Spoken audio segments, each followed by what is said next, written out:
You're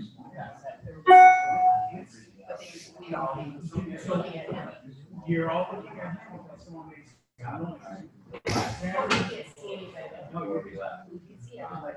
you can see whoever sees it at moment. But when they're done, he goes back to whoever's got the most volume, which is what you guys like.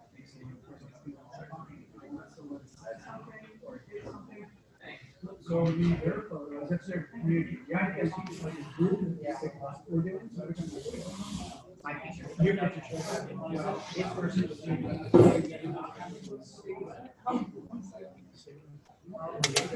Text Cynthia. That would have been awesome to see. What's that? That, just like that Zoom. Oh, yeah? That guy. Oh my gosh. Yeah. I'm dying to hear that. Yep. It was quick way to get rid of somebody you want to get rid of. Yeah. It was very comical. I didn't even know because I was talking. And then literally it happened. That was it. Literally it happened. All right.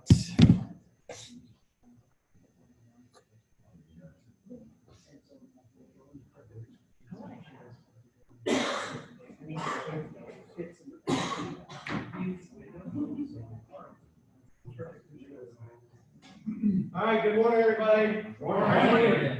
Everybody get seated and get settled. All right. So, real quick, everybody welcome Dana back. So, before we get started, Didn't we do this like a month and a half ago? before we get started, two things. Dana, I owe you from December the Top Gun Award.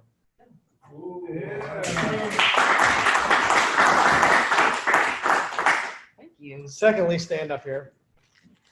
In 2018, 2017, Jeremy won the overall top salesperson for the entire company. Dana stole that award last year, but I couldn't give it to her until basically now. So congratulations on being the top one. Wow.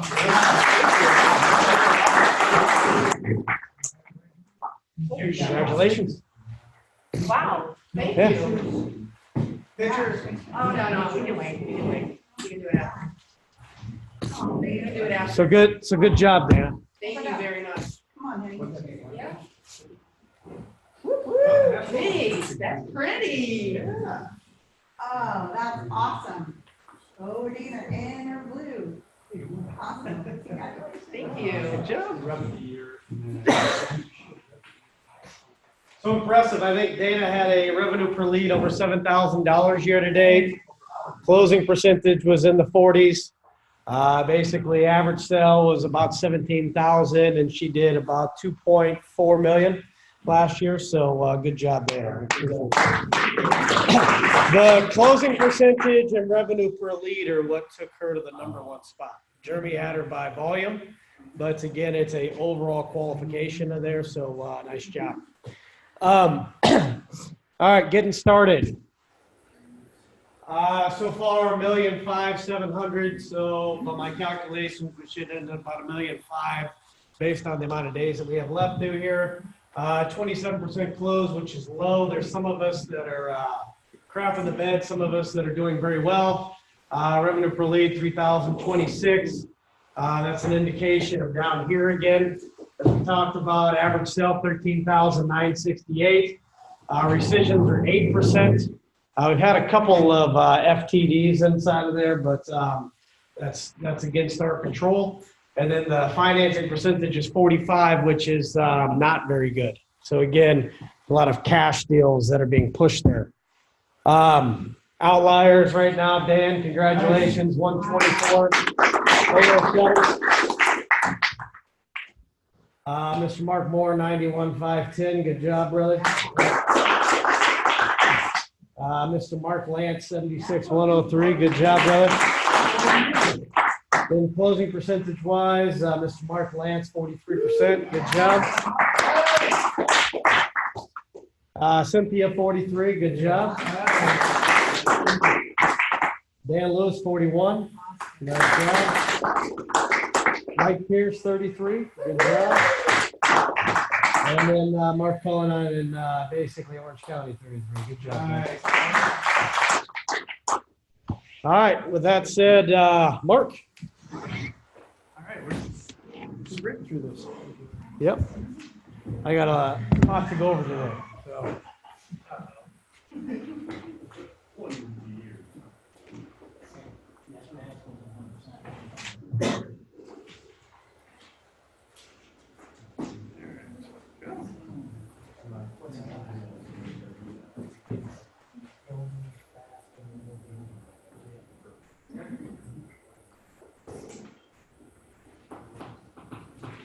One moment, I'm just trying to link up here.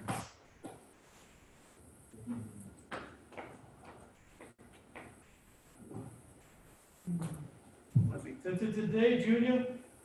Today, sometime today. I don't know if I turned it on. Come on.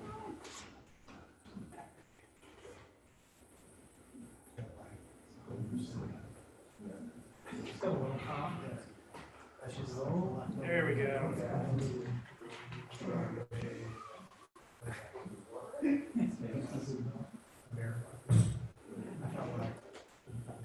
All right, another quiz. So this one rather short. Just wanted to kind of get you guys up to speed. Just make sure you understand our warranties real quickly. All three products when it comes to pellet products. So vinyl, Pervia, and the wood clad. So whether it's Architect or Contemporary, what's the warranty on those? You guys know? On the material. 10-year finish warranty. On the material. 20-year glass. Okay, on the glass. What about the material? Vinyl, So, Pervia, and what's the wood clad? Reserve. 20. Okay. Nope. So vinyl, Pervia, and Reserve, or the Architect, lifetime. Lifetime warranty on the product. Okay. With our extended finish, with our addition to your talking about. I will get to that in just a sec, but we're just talking, so the products have a lifetime warranty. So when you're in the home, and single dwelling, obviously single homeowner dwelling, so if they own the house, it's a lifetime on the product. So just so you, Lifetime that they own the home. lifetime, I believe it's during the time that they live there, yeah. Well, we're gonna get into There's a that. difference. We're gonna get into that. While they So, own the home or while they live there, because if it's while they live there, then they rent it out, then it doesn't. we're gonna apply. address that as well. Okay. We're gonna address that as well. But for now, let's just say while they live there, it's a lifetime warranty for vinyl and Pervia and for the Architect series, okay? So let's talk about transferable. So is vinyl transferable? Yes or no? Yes, No, it is not. if you own the way. Is Pervia transferable? Yes. Very good. Is Architect Yes. transferable? No, it is not. So lifetime of the homeowner, as long as they live there, it is not transferable for vinyl or wood. So when you're with a homeowner and they ask, well, is this transferable? The product is not. So as long as they live there, we will warranty it. But the moment they sell the place, that product is no longer transferable. Is this specifically the Dream Style warranty versus the pellet? We're just talking pellet factory warranty. Pellet factory warranty. This is the, factory warranty. Now, when you look at the Dream Style remodeling, 100% lifetime warranty, is it transferable or non-transferable? Non-transferable. Good answer. Well, 50/50. The Pella's is a lifetime, and what's the difference between their lifetime and our lifetime? So basically, the way I've heard it is anything that we touch, then we offer a lifetime warranty. It's just not transferable. So as long as they live in that house, we will warranty it. So it's overlapping the Pella warranty. So Pella factory warranty has lifetime on the product, but on vinyl and on the architect, it is not transferring. So basically, from their perspective, when you're selling it, it's as long as they live there, we are going to warranty it. The moment they sell that house, that warranty is void. If we do any service on it, that warranty is not transferable. It's during the lifetime, okay? So I just want to, because we want to be careful when communicating to homeowners that we're not communicating something that we are not going to back up, because the worst case scenario is people expect something and then they don't get it. Mark, when is it that the Dream Style warranty would come into play? Isn't the Pella superior to the Dream Style? You have to pay to remove it and put it back in, and you're gonna cover that. It depends on what portion of the factory warranty. So for instance, Pella only puts a 2-year warranty on labor. on labor, right? And so after that 2 years, they would be responsible for the full cost of labor and materials to replace that. That's when our warranty kicks in, because we wouldn't have to pay for the labor or the materials to replace that stuff. So we would cover everything in addition to that. So the Not to Pella mention- warranty doesn't cover labor other than the first 2 years? Yeah, that makes sure that it's installed by a certified installer, and make sure that basically it is installed correctly by basic written guidelines. So that's not installed by an authorized installer or by written guidelines, then basically their warranty is going on day one. So does our leak-proof warranty say a house, something, a window leaks? Are we responsible for taking care of, obviously, the leak, but the damage that occurred from the leak itself? If it happened from our installation, then yes, we would cover that. So, Depends on which leak you're talking about. You're talking about infiltration of water through the frame, or you're talking about seal failure on the glass. I'm talking about anything that happened, I'm talking about, yeah, water infiltration. Okay. So, so I had a client the other day that asked me, well, isn't it transferable? Like if I sell and I move, then you're telling me that your installation warranty isn't transferable. So why, if you're backing it up with me living here, whether I live here 1 year or 10 years versus another person? So I'm just curious as to what our response would be. How would you respond to that? I would just, what the warranty says. Our warranty's better than any other company you're gonna have coming back out here. The main, yeah, so really from DreamCell, it's the installation, that's the main thing. Although We'll still cover the service on the house, because obviously we want to try to turn that customer into a new customer. Right. But there's a fee to do so. So we can't go around servicing something free for our entire life, and we go out of business. So where there would be a fee to come back out and service that thing, such as a trip charge, allow us to come back out to basically replace or corrective materials that need to be, that customer would damage or break. It's not that we're not going to service them. It's not like our hands are up, screw you. There's a fee to come back out and service it, where there is no fee for our existing customer base. What if they ask how much the fee is? It would just be like straight fair market labor costs, or what? Just whatever the going rate for our fee is. I'm not sure what that is. I can find that out for you. So basically, we're telling them, we are here to serve you, you're our client, and once you're no longer our client and you put someone else in the home, then we offer our services, but we charge for coming back. And the important thing is making sure there is service that you can tell them that they're going to be able to require if there is a problem, right? And that's absolutely what we're going to do. Don't get into any long, exaggerated conversation. So what you're really telling me is somebody selling the house, and you want to make sure they're taken care of. Is that it? That's what your house is going to do. There's no need to basically go into any long, exaggerated conversation, because we will take care of it. There's a fee to do so. Just like there's a fee with almost every single company out there that's going to go out and service. Nobody goes out and services things free. Think about Sears, think about like the Maytag van, think about Home Depot, think about Best Buy. There's trip charges for everything. So we're no different than that. After our customer, we take care of them full out because they're the people that we're taking care of because that's the person we're doing business with. The next homeowner inside of it, we're gonna get paid for our gas and our services to come back out there and service it. We're not in the business, we're not a nonprofit organization. And I'm sure you're glad we do that, which is why we can afford to service you. Nick?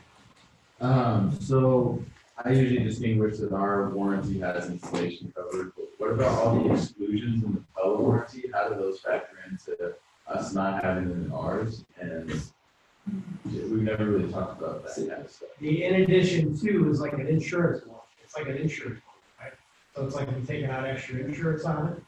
So John Mayer, when you, the peace of mind knowing that once you replace your windows, that you're not gonna have to replace them again. We're not gonna nickel and dime you with a list of exclusions and things that aren't covered by the warranty. That's what we're here to do, is to take place and give you that extra insurance policy that's in addition to the warranty, so you don't have to worry about those exclusions, okay? So like one, for example, is the one that clearly says, we don't know how fast the argon's gonna dissipate or the amount is in it from the manufacturer. And you realize that's put in there for high altitudes, right? Okay. That's put in there for high altitudes, and then actually Pella windows are the only window that actually has high altitude that comes with Aragon.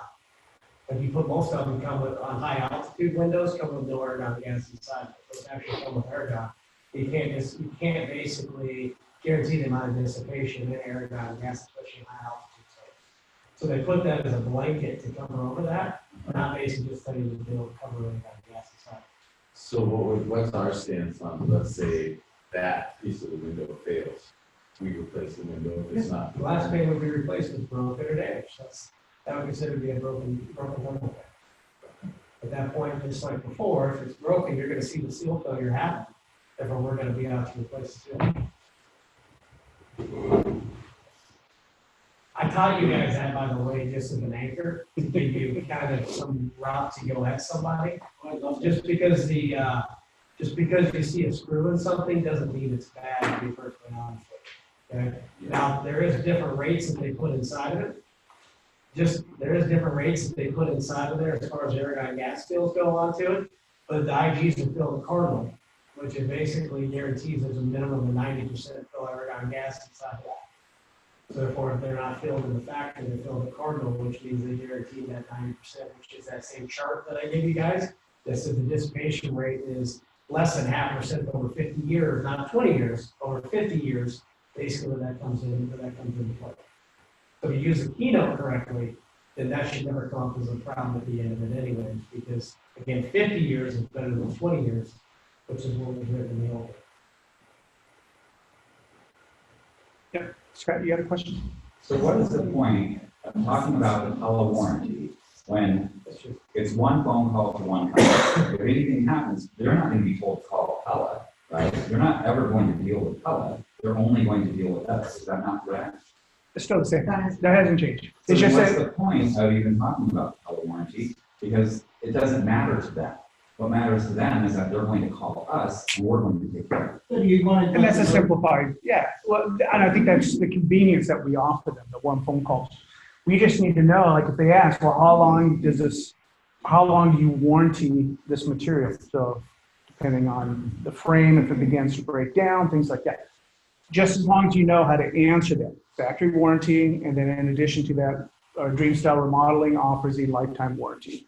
Well, then you can bring up, this allows you to combat the fact that there's a kind of outlet that they can go to, and that distinguishes us between them because they subcontract. And so then that's when their little terms and conditions would come into play, but because we're a certified master, then we carry that. It's kind of like when we sold Anderson, they go and order an Anderson, but it would be subcontracted. It's kind of the same thing. So that's where the bad reviews come in from them, because it's the install, and that's where you can just talk about our warranty. That's where I come. Right, but again, what's the point of talking about? Because you don't want to have that topic come up after you sign, and then they call you back. Because if they call, Oh, we just tell basically you read the for warranty sure. online.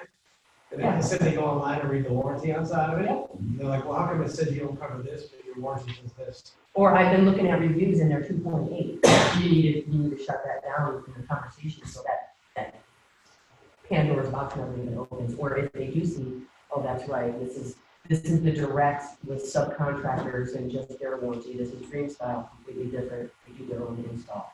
That's what I educate my customers. Just saying. It's a 2-minute conversation. Segueing on that, non-owner occupancy, if it's occupancy upon purchase and there's still the owner and now it's a non-owner occupant property, do you still cover it? Yes. Yes. So the next one is, when it comes to investment properties, we are. So And that is not covered by Pella itself. That is something that. Or anybody else. It sounds good, Scott, just go with it. So quick question, I didn't put it on this, Provia warranty. What do we have for Provia? Lifetime. Double lifetime.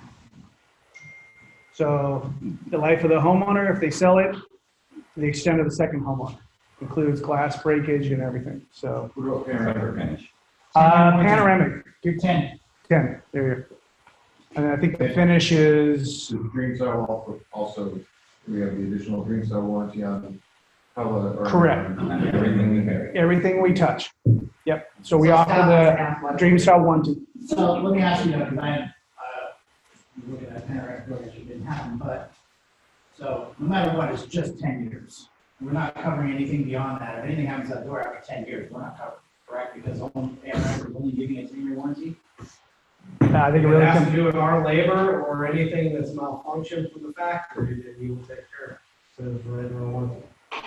In our warranty, in our warranty, that's why, this is, let me share with you something, I'm not being rude, but what frustrates the shit out of me is we've had that warranty and it says starting pot the heat up. If you don't know that warranty by heart, you're not reading it. You read the damn warranty, because it sits right inside there, which tells everything it covers and not covers. Okay, I just know I had a discussion with you about panoramic doors, and no one's ever gonna get more attention, so that was a good one. Okay. all right, so let's just review it real quick, since we got it here. All right, so Dream Style remodeling, I'm not gonna go through that. So you got 100% lifetime no leak warranty, exclusions, unauthorized alterations, misuse, neglect, failure to perform recommended homeowner maintenance as required by the manufacturer's instructions, guides, vandalism, deterioration of the building structure, home, yada, yada, act of God, things like that. No oral written modifications to this warranty are allowed, nor the warranty expressed or implied. Dream Style will not be liable for any incidental or subsequential damages, whether arising out of contract, tort, or otherwise. Repair or replacement of the products by Dream Style is the exclusive remedy with respect to any and all loss or damage. There you go. It just talks about when it goes to. Pretty much the way that thing is written is very assertive. It's, when it looks up through there, it's any replacement or corrective parts to replace or basically anything in that first sentence into there just legally binds us to make sure we're taking care of the back. Can you scroll down? That's why it's an insurance I mean, policy by our insurance. Regards to leaks. What's that? Keep going. Regards to leaks. Or All the way to repair the or top. replacement I'm gonna, parts. I'm gonna read that. This kind of can get you in trouble if you don't cover this as well. Scroll down where it says, sorry.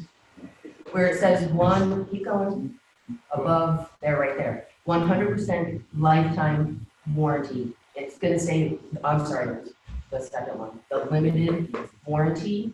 You just have to say, we have to say limited because we don't cover everything.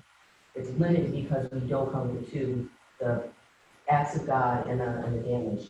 And then then it makes sense to them why we have to say limited. Because a lot of times they want it to say 100% full lifetime warranty. They want it like black and white. And because, California and all that soup capital of the world and stuff like that, but you have to put limited. Magnus and Monslaught. Where does it say limited? I don't see limited. Oh, maybe it was the other one. I don't see that. It's Okay, on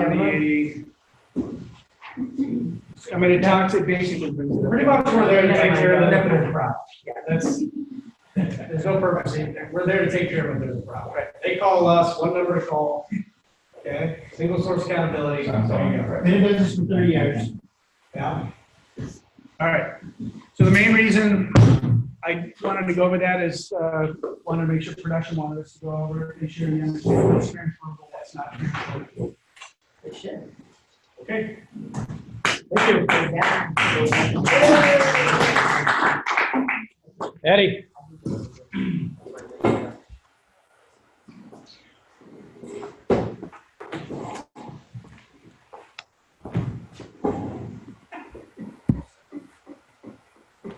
How's everyone today? Good. All right. Well, it's been a while since I've seen some of you, so I wanted to pop in. I know since I was last here, we've gone through a fair amount of changes.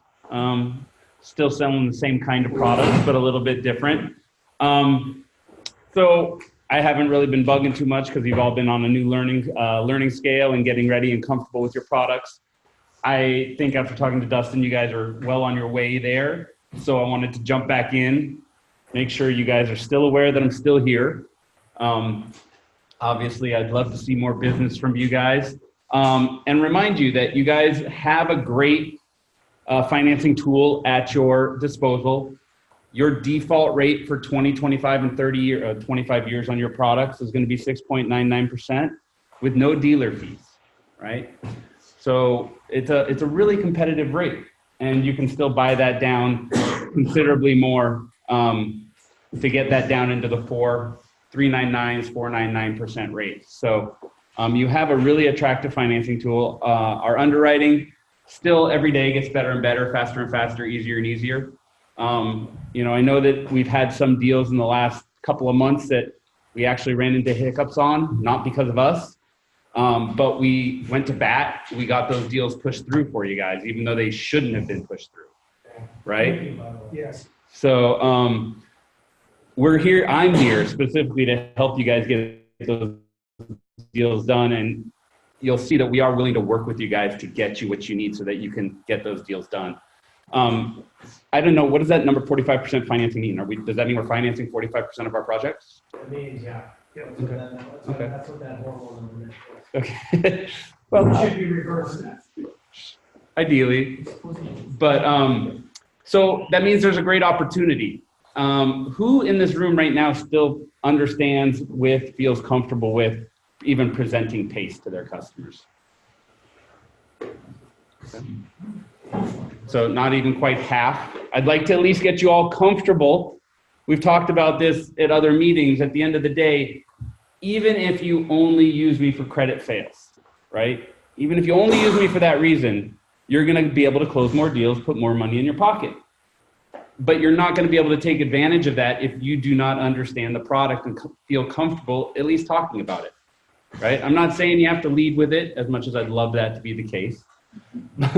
But if you don't understand it and are not comfortable being able to overcome some objections with it or explain exactly how it works, then you yourself are wasting your time and energy on these customers because you're leaving money on the table by not just walking away from a deal that you otherwise had an option to close. Does that make sense?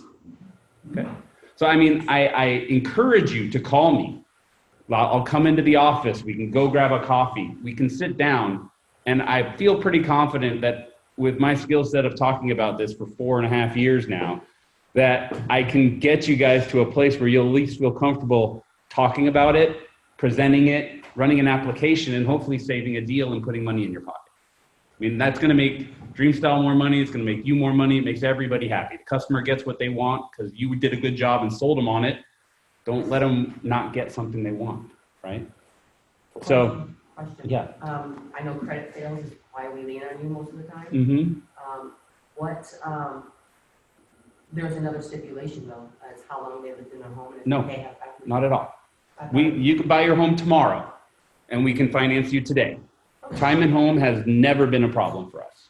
Equity, yes, is a defining metric that tells us how much money we can loan them in addition to their ability to pay for that. And you still run that report off the start to see if they'd be a candidate? We can run a report to see if they live in a qualified area. As far as if they're going to qualify for financing, that is against the state law for us to tell you what we guess that may be. But I can tell you very easily, the state law says two things. One, that we cannot loan in total, in aggregate, combined loan to value, which means their mortgage plus what we are allowed to borrow them cannot exceed 97% of the value of the home. Okay? So with that said, easy math, right? $100,000 home, their mortgage plus what we loan them cannot exceed $97,000. Okay? Now, if they owe $95,000 on their mortgage, how much theoretically could we loan them? $2,000, right? That's the only defining metric that is going to tell us how much we can loan them. So if they bought their home yesterday and they put 5% down, that means theoretically we should have 2% of the value of that home that we can borrow them as long as they can afford it based on their income. Okay? Yes. I had a finance turn down this last week, and unique situation where the home was in his parents' name. They have passed, like in a deed or a trust. Trust, Like that. yeah. Is that something we could? Not a problem. As long as the people that are in the home are the executors or the trustees on the trust, we can do that all day long. What if there's 3 or 4 people on the trust and they live out of the states? They all need to be on title. I mean, they all need to be on the application. Okay. Simple reason, anybody on title or in the trust has to be on the application because pay sits where? Where's the debt sit? On your house. On the property taxes, right? So basically we are encumbering the property with a debt. So anybody with any ownership in that property has to agree that we are okay encumbering that property with a debt. It doesn't affect their income, their debt to income. It doesn't show up on their on their credit reports. It doesn't affect those other people on title other than those people saying, yeah, we're okay with that debt going on the home. So other than actually getting them on the application and going through that process, which I get it, sometimes if they're out of state and it can be cumbersome, but if it's what's necessary to get the deal done and they're excited about it, they're going to help work with you to get that done, right? Traditionally, I will say out of the 4.5 years of I've been doing this with trusts and everything and people on title, we're talking less than 0.5% that is actually the reason why we can't get a deal done is because somebody is on title and doesn't really want to help getting this done, or they're out of state and they can't facilitate that happening. But What's the issue with Chula Vista? not with us, nothing. Nothing? I thought as long as they're working like a certain area in Chula Vista. We can do anywhere in the county, in San Diego County, we can finance. That had to do with bankruptcy. Something between Chula Vista and San Diego, was a difference in length of time between bankruptcy. City of San Diego, 2 years. City of San Diego is 7 years from discharge of bankruptcy. Chula Vista is still only 2 years from discharge of bankruptcy. The only difference in Chula Vista that you're going to run into, for us, one of the requirements for qualification is no more than 1 30-day mortgage late in the last 6 months. We're only looking back 6 months now. Okay? It used to be 2 years, right? It used to be 12 months. But Chula Vista is 1 30-day late in the last 3 years. That's Chula Vista. We can't control each city, but Chula Vista and City of San Diego are the only 2 outliers. And City of San Diego for mortgage lates is 0 mortgage lates in the last 2 years. But everywhere else that is not labeled Chula Vista and or City of San Diego, 1 mortgage late in the last 6 months. We're allowed that. And if it's a rolling late, who knows what a rolling late is? Consecutive 30-day lates. Right. So a consecutive 30-day late basically means in April, I didn't make I was 30 days late on my mortgage payment. May, I made my mortgage on time. June, I made my mortgage on time, but I'm paying the month behind. Yeah. So it's a 30-day, 30-day, 30-day. So for most of our competitors, and what we used to do is look at that as 4 consecutive 30-day lates, which would disqualify them from our program. Now we look at rolling lates as 1 30-day late because they only missed 1 and they've been on time ever since. So that still looks as a 1 30-day late rolling. So, when we look at our overall underwriting guidelines, we're really not that difficult, right?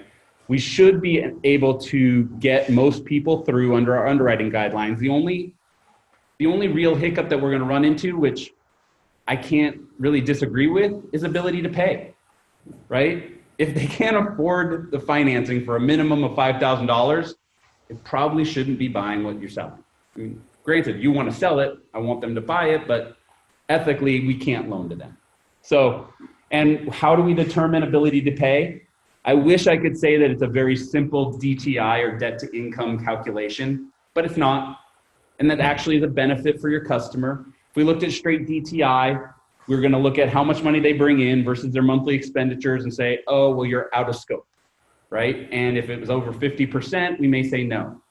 We don't really look at the DTI and look at that as a negative. We're saying, okay, you bring in $3,000 a month or $5,000 a month in your monthly expenditures, and people living in the house, whatever, we calculate that at about $4,000.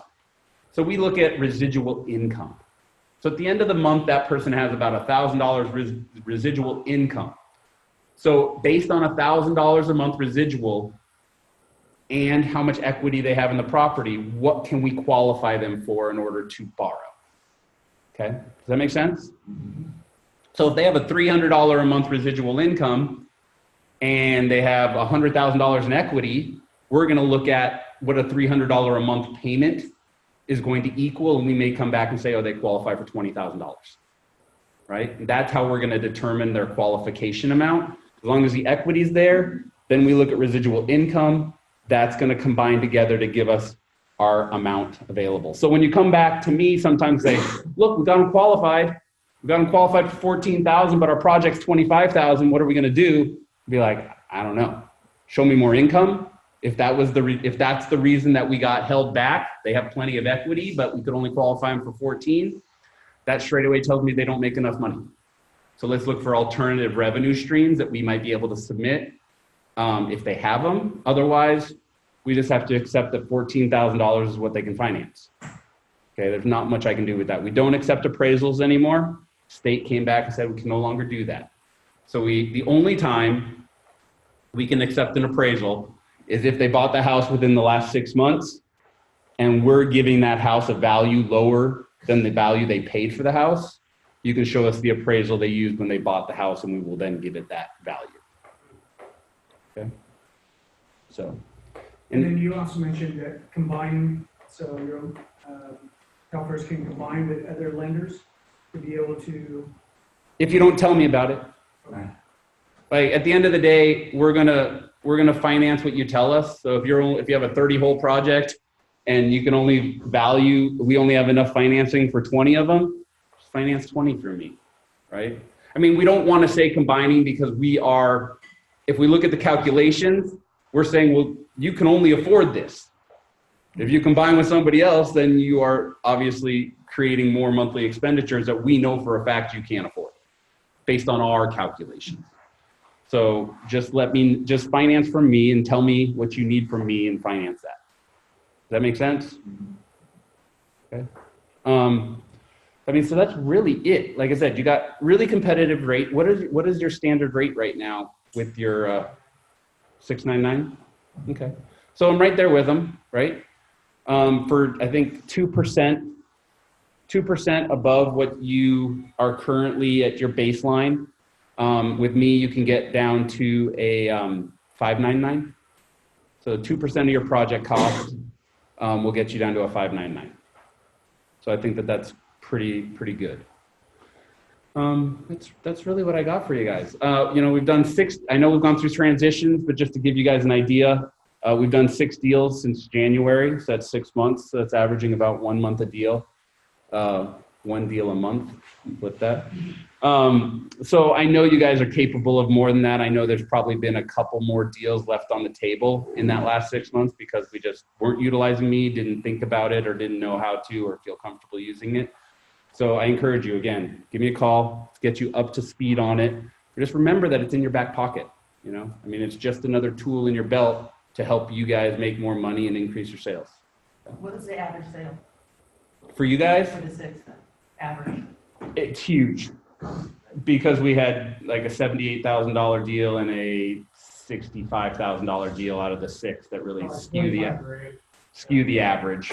But Is the application process the same? Like, do we just turn all the paperwork into the office and they run all the numbers, or is there something else? You gotta go through your review financial app. yeah, so Yeah, there's a review financial app. yep. So I mean, Why don't you set up a training at the showroom, okay. and then we'll invite, whoever wants wants to come in Okay. for that Did you training. show us that last time? I did. Okay, so I signed that. But yeah, the process, obviously running an application with us, running our calculator tool, once you're familiar with it, it'll take literally 2 minutes to run the numbers and figure out a monthly payment.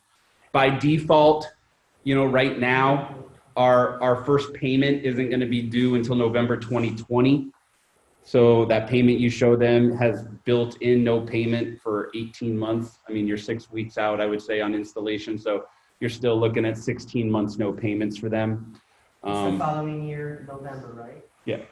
November 2020, not to mention, remember, if they don't want to show debt, even if they do make money and they don't want to show debt, that's a great program. Number two, if basically they don't have good credit, they're fighting you at the end of it because they're probably embarrassed because they don't have good credit. That's another good time to use that program. Because again, remember, it goes off based on DTI and off the home, not based on the home value, not off their credit. So if you're not being smart about it, and you're just basically trying to stick with one and not using the tools that you have, then you're walking away from this. Remember, that's why I wanted them to come back in today, because it's a resource that if we're not utilizing correctly, we are literally walking away from probably 3 to 5% on our quoting. Yeah, the other reason I wrote it down is whenever the idea of bringing it up, whether it's debt to income ratio or not, a lot of times they may be ready to take out a large loan, student loan, car loan, something like that. And if you can get that information early on, you will lean them toward this, because then it won't affect that loan when it comes time. Yeah, if it doesn't affect future borrowing, right? Any other financing, traditional or unsecured, is basically looking at your debt to income. They are looking straight away at, you make X number of dollars every month.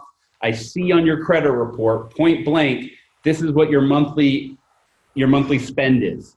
That monthly spend against your monthly income is what's known as your debt to income. If that number traditionally is over 35%, you are getting hit on interest rate, or you're getting declined, well, you're getting hit on interest rate. Anything over a 50% DTI, most of the time is going to result in a decline for credit.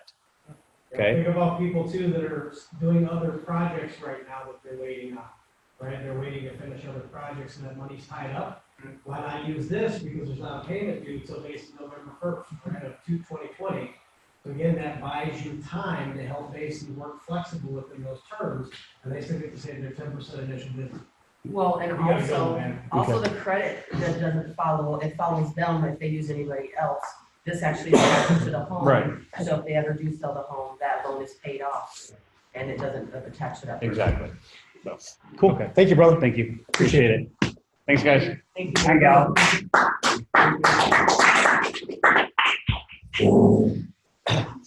All right.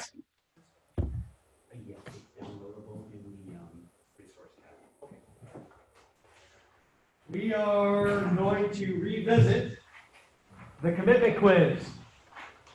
So again, this was handed out about a month ago. So we are going to keep periodically popping this on you, just to make sure it stays fresh in the mind. And we're going to take about 10 minutes. We'll let you guys roll through this commitment quiz.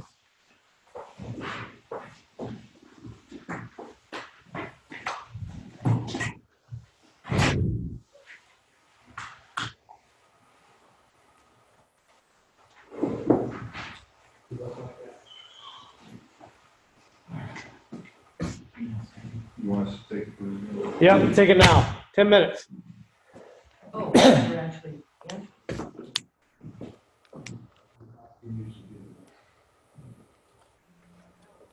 Hope you're feeling better, Dustin.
Easy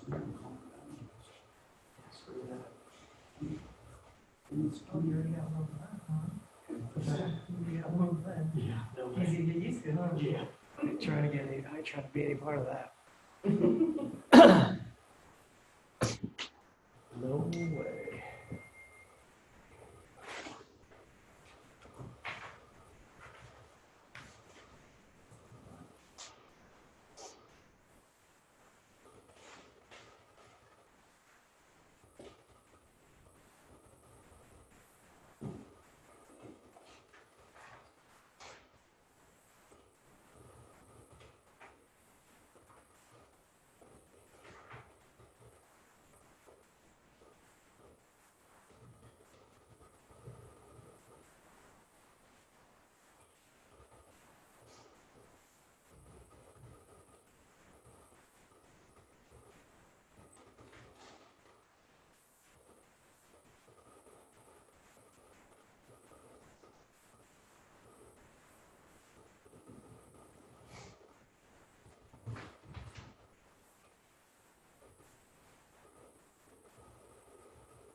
About 4 more minutes.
Supposedly.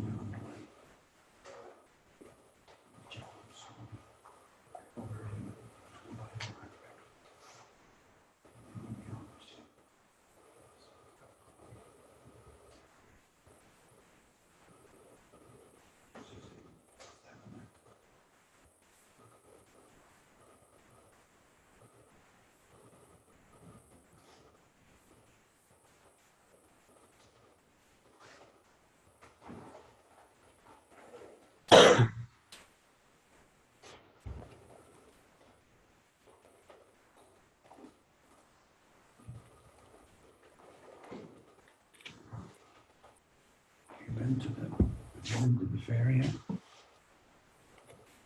I saw pictures of it though.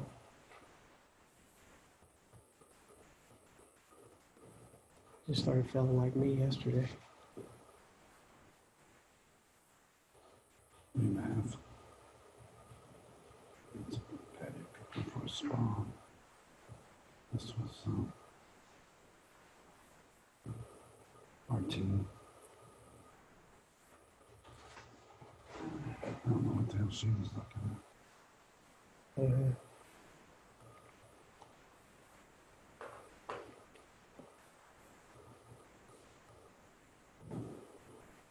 They were just kind of standing.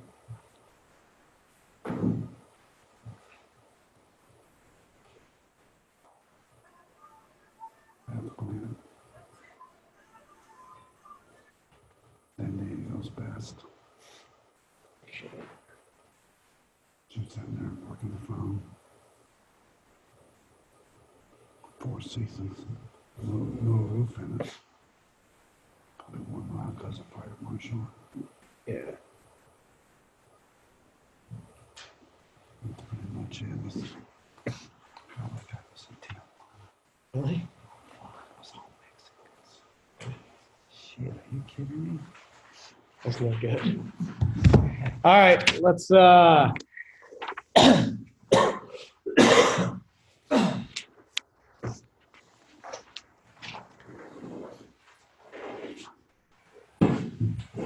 let's basically trade off papers real quick.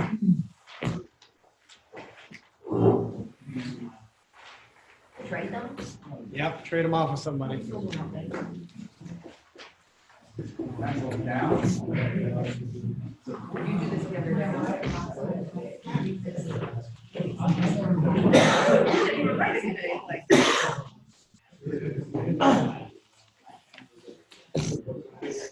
All right. Question number 1. What is the threshold question? Beautiful home, how long have you owned it? Beautiful home, how long have you owned it? Okay. What's the purpose of asking? Make sure you're dealing with the owner, not a renter. Correct. Plus, you can figure out by using how long they've owned it for, you can use that in energy audits. You can use it against them on how long they've been thinking about doing the project. You can use it against them how long they put it off. There's lots of information you can use with that one question, okay? And so that way it doesn't come back and bite you in the end and tell you they're the renter, or basically that they just started thinking about it and haven't gotten any, or don't even feel like they need to get the project done. It's a fully ammoed question, which is the first question that comes out of your mouth as you walk over the threshold. If you missed that one, shame on you. Actually, the first question would be, she was like, just, we're gonna get time. Not necessarily. Should I move out of the way and people on first? Yeah, because apparently he doesn't know. All right, so basically, number 2, what are many commitments you should try to get before you start the inspection? Time commitment, Time commitment, all decision makers. all decision makers. What else? So tag home, however you say that. Let's find out if they're gonna take a stick of dynamite to get them out, if they're a forever home. Is this Right. a tag home? Yep, so figuring out, making sure they're not moving, figuring that out early, so again, they can't hit you with it at the end of it. How many projects are going on right now? What's the priority? Okay, could be that. If there are any other projects going on with it, you know, I love the all decision makers. And a caveat on through there will be another one. Are you the kind of person that likes to do things right the first time or not at all? Boom, perfect. You type of people that want to do things right, you seem like the type of people that want to do things right the first time, or not even do them at all, right? And when you're getting that out, that's a big question, because if you get that one out early, you're getting them to commit that they don't want to just put a cheap product in, just because of the cheap price. So again, it's what I call the swimming in a sea of sameness comment. If you get them to commit yes, then they realize that they're not caring about a commodity, they're caring about quality. So that's a big part of that step. 3, purpose of the warm up. 2. Build trust. What else? Find shine. Find the shrine and to get everybody to be Off the guard. to real. Yeah, real or honest, okay? You want to get them to be real. So again, you're lowering the front. Okay? When does the warm up stop? Never. Doesn't. Okay? What's FORM stand for? Family occupation, Family recreation, occupation. and need my purpose. Okay? Now, what's the purpose? Now the initial business script, which is not in here, okay, or basically the cost savings program, Yes. that's given here. If you have a proximity customer, what do you insert before that? When the time comes. Okay? When you basically are going to give that initial business script, we let them know that we're going to give them basically the same opportunity that we give all of our traditional media customers, right? So I know 9 out of 10 of our customers come to us are basically off the television, newspaper, that type of thing. Understandably, they said here you weren't ready to buy anything anyways, but we're still going to give you the same opportunity we give everybody else. Let me explain to you how we do our pricing, okay? Then you need to go into your explanation, right? You'll give you a price is good for a year from today's date, da-da-da-da-da. You'll give you a price good promotional discount. Did say right here you called off basically the direct mail advertising piece. You happen to have that with you. Yeah, well, great. Hold on to that because we're going to need it later. You know, that will be good to the end of basically the month, which is the 30th. You know, basically, it looks like that's probably one of the best ones we've been offering. By the way, we do have a cost savings program we like to explain to you, right? You know, several years ago, our efficiency expert, we hired to come out and analyze our cost of doing business in regards to sales, right? So again, basically, we found out customers that bought from us the first day really benefited our customer or our company greatly, right? Because it prevented us making a second, third, even a fourth trip out.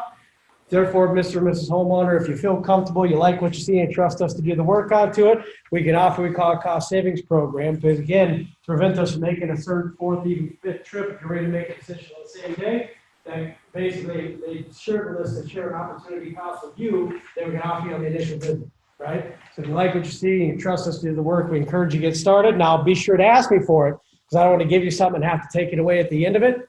But I promise you at the end of this thing, no high pressure sales tactics. So we're going to give you, again, a price that's good for a year, give a promotional discount, and if you choose to take advantage, choose not to take advantage of, there's that cost savings program that is available to you.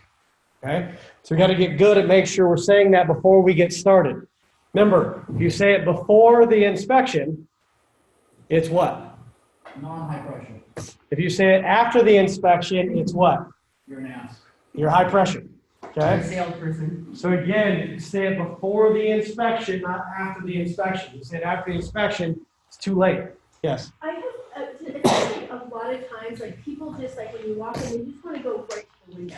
And I'm sort of playing in this world of like having them sit down and having a conversation, but I'd say like at least half the time, people like, I walk in the door and I want to go right to the window. And Well, that's a red, remember? A red or a yellow? Yeah. We don't want to sit down with. Because again, they're going to feel like we're So wasting when their would time. you do that? Then I would do- Just like walking right to the window. Somebody help her. When would we do that? On the walk? Yeah, as soon as you stand there, you just pause before you start doing an Then you inspection, do the whole like, and you turn around and go. Let me just, I might share with you a few things. Just kind of. Well, being that a synopsis of straightforward, I What would, you're planning on doing. Hey, look, just to let you know, this is what we're gonna do today. You know, I'm gonna measure, blah, blah, blah, we'll talk about the options. while you're standing. Yeah, you know, just kind of give them an idea, and then, you know, once we You go can- through the company background, You can, products. you can let them spill out a little bit. You can let them spill out a little bit before you leave the first window and go to the second one. You need to make sure that's set. Okay? Because again, that's part of having a red. That's the difference of having a red, a yellow, a blue, and a white, right? A blue and a white we set down at the table. A red and a yellow, we take them to the first window because we need to prove action. Because if we try to set a red or a yellow down at the table, they're going to be squealing and not listening to a damn word we say because they're going to be frustrated because they feel like we're wasting their time, right? A blue or a white wants to sit down. They want to interview us before they allow us to get up and take a look at the windows, right? So those are the two you got to make sure you pay attention to. You're selling to the right customer. It's just like you people who feel like they don't need the keynote sometimes. Well, what happens is you get verbal vomit. Verbal vomit means basically you're trying to teach them auditory. Maybe because you learn better auditory. So you're trying to teach them the way you learn, which isn't the right way to teach everybody, right? 77% of people out there are visual.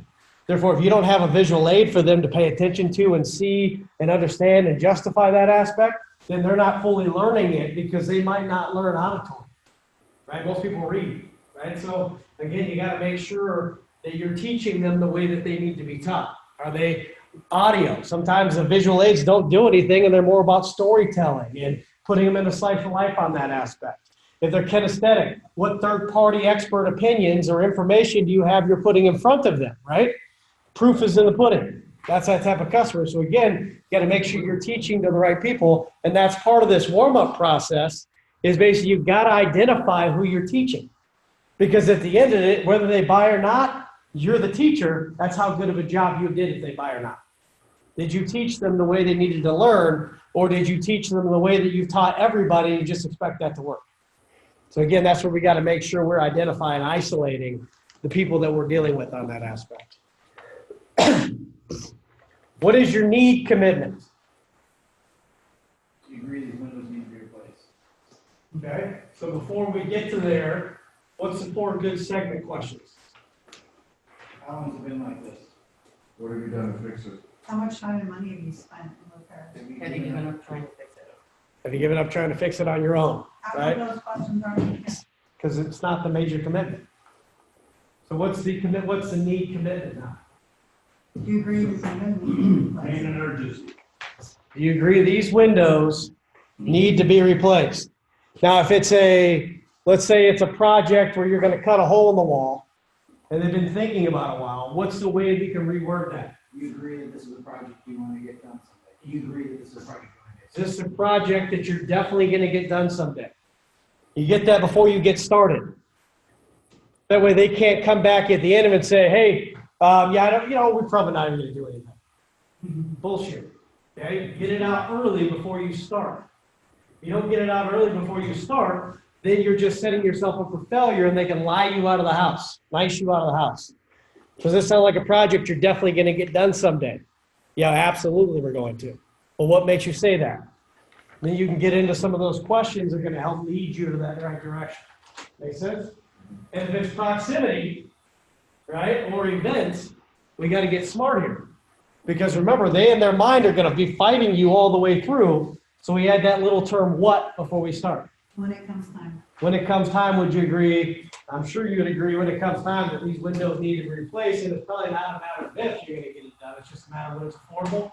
Is that fair, John and Mary? Taking it back to the money immediately, right? So you got to make sure you're relaying it back to the money. The money's a big part. All right. 2 major goals of the need commitment. I think Mark Lance, you just said it a minute ago. What is it? Pain and urgency. Pain and urgency, right? What's your cut? You say cut? Credibility, urgency, trust, and trust. Okay? Those are good things. That little cut theory, I like it. Okay? The pain, you got to bring the pain. What is it about that inspection that you did that took them from 6 months to a year and made them want to make a decision today? What is it about that process, even if you couldn't find anything and it was energy efficiency, what is it about them currently paying for the utilities or have with their current Windows operation or whatever is happening into there, that you put them in a slice of life and made them own that commitment that gets them from 6 months to a year to today? At the end of every inspection, if you don't ask yourself that, at the end of every basic point, you don't ask yourself, did they own it? Then we're not doing everything we can do to be successful. What objections does this eliminate? Yeah, these windows are fine. What's that? These windows are fine. I can wait. They're not too big. I lived them 20 years, I can live another 20 years. Okay, so you're eliminating that objection up front, right? That's the reason we get it.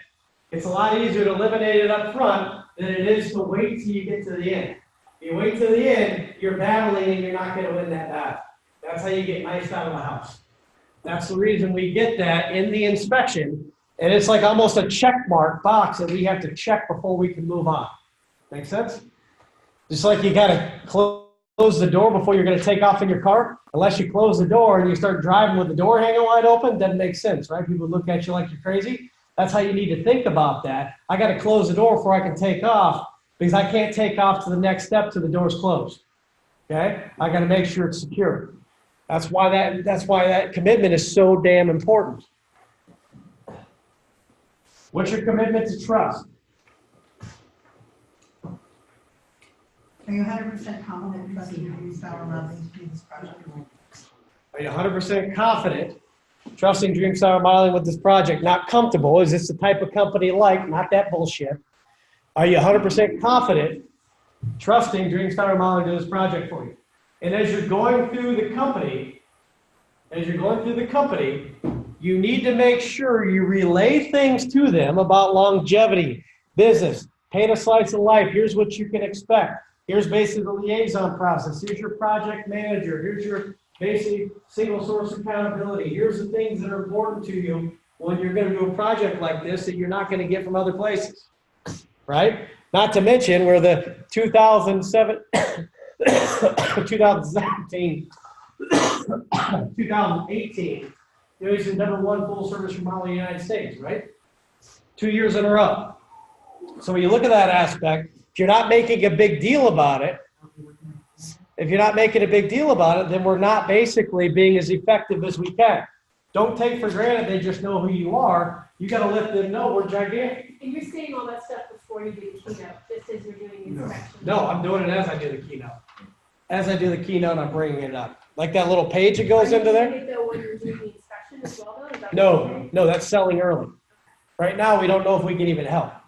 Okay? At the window, you're just talking about what's going on with that. Yeah, you're building nothing but pain and urgency and earning credibility because what you're bringing up during that. Okay? All right. Why is the trust important commitment? Or why is the trust commitment important?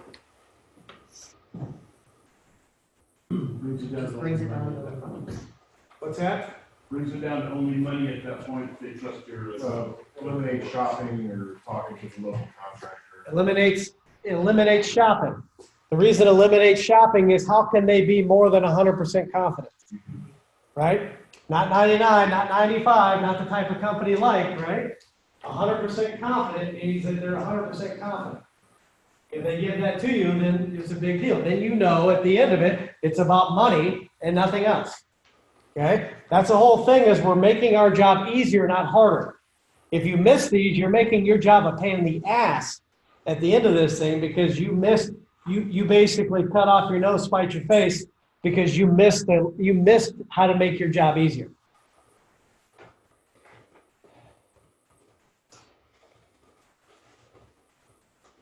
So again, that eliminates the objections. I want to get other estimates. I want to see what else is out. I want to see what other kind of companies are out there. That's what you said. All right. What is your commitment to resolution? This is gigantic. What's your commitment to resolution? So these are the colors and choices and Now, operations. let's get real quick. What's your commitment to resolution? There's kind of different couple parts. Nope. John and Mary, we called us out here to address some concerns during the inspection. We diagnosed additional challenges when it comes time in this, for your window system, you want and need for your home. I'm sorry, I'm just reading verbatim. And the installation method. Color, Okay. styles. Can you Yes. see the value? Warranties. Well, just real quick, let me just explain to you how important this piece is, right? If you don't know this one, you're shooting yourself in the foot, okay? Because this is very important. You're identifying that you've got the right solution for the house. And if not, you're leaving yourself open to shopping around, okay? So let me explain to you real quick. So you have to make sure you know this one. So John and Mary, you called me out to take a look at the heat coming in through the windows, to take a look at some of the cracks in the stucco, look at the energy efficiency through here. Okay? Those are some of the major problems you said. If the window system or door system you chose didn't take care of that, you wouldn't be interested, right? Can you see with the Smart Sun, basically, excuse me, not Smart Sun, but the Sun Defense glass, basically the San Diego reflash that we were doing, or the San Diego reflash, the Dream Style reflash that we're doing, basically with the UV protection that's happening inside of there. Not to mention basically with the Duracast framing that we put inside of there with the minimal expansion and attraction. Not to mention with the glass pack and the Aragon gas seal and all the stuff that we got into there, how we've addressed the fundamental reasons you called us out here today. Is there anything else that we didn't take care of on what you called us out here today that was important to you? Now, what about what we found in the inspection? Is there anything we left out there? No, so everything is a fit, right? Now, what about the colors, the choices, the designs, the styles? Have we corrected all that and made sure that's all good for you also? Yes, we love everything. So it sounds like to me when it comes time, this is the window system you not only need, but want from the home. Is that correct? When it comes time, this would be the window system you not only need, but want to correct the issues on your home, correct? You want to get them to commit to it. Because if I get them to commit to that commitment, then there's no wiggle room. What else are they looking for? Same product, no price. I haven't gotten a price yet. Eventually. But right now, I'm getting them to commit that they want to see what else is out there, right? So what commitment does that eliminate? Looking for other options. Look for other options, right? Shopping around. We've got to make sure we're taking that out of their mouth. And this one is huge. Because if you didn't identify and isolate the reasons that you're out of that damn house, if you didn't identify and isolate the reasons that they called you out to the house, and you don't know what you're taking care of, you're just showing your window and how pretty your window is and how much better it is than just what they currently have, and you don't know the number one reason you're out there, and number two or number three reason, and what you found on the inspection is not addressed and brought back up when you're showing the window, you're failing. Means you're still in the air. You've got to know why you're out there and what you're solving and what you're fixing, and then basically what potential challenges could happen if they don't do it that way. And remember, it's not just your way, it's the only right way to fix it. And we talked about a couple meetings ago, sell the solution that you're the only solution for, right? If you're not selling you're the only solution for it, and there's other things that can work too, then you're basically swimming in a sea of sameness. Then you become all about price. That's why I hate vinyl so much. I fucking hate it. I think it's a garbage material. I think it's a garbage material. I do. I think it's a garbage material, and the only reason we go to it's based on price and price only. That is the only reason we week out and go to vinyl is because we're scared of price. And if you're really doing the right thing for the customer, you're going to go Duracast. You're going to basically figure out something that you can do inside of there that's other than that aspect, because price is irrelevant. We've sold against price our entire life. So again, price impressioning is a big deal here. All right. Got to learn that one. That one's key. Next time, if we don't know that one, we're in trouble. Okay? What is your pre-close? Other than price and payment, is there any reason or anything preventing you from moving forward today? Okay. Before we pre-close, what should we do? Do romance, Romance, right? Romance. Build it up. maybe re-get the resolution on something. Why is the pre-close, what is a pre-close? So tell me again, what's pre-close? Anything besides partial payment that's gonna keep us from moving forward. Okay? Do you feel 100% Pre-test. Get some objections out right there, or get them to say this one thing. Narrow it down the price. Can I give you guys a piece of advice? Ask it in a way, that you're just expecting him to say. So guys, really sounds like to me with everything we've seen, probably nothing besides price or payment to keep us from moving forward today, is that correct? Not, is there anything besides price or, no, probably nothing besides price or payment is gonna keep us moving forward today, right? Because you wanna make sure, again, you're being assumptive about it, right? A confidence, assumption. So guys, probably nothing besides price or payment is gonna keep us moving forward today, is that correct? Just confidence. Don't ask it like, you can ask it if you're asking a question, but you're almost like, it's a no-brainer, right? So again, that's the difference between confidence. That's an amateur press to get it right, professional press that can't get it wrong. If you did a good enough job creating all those things, got all those commitments through, it is nothing besides price and payment.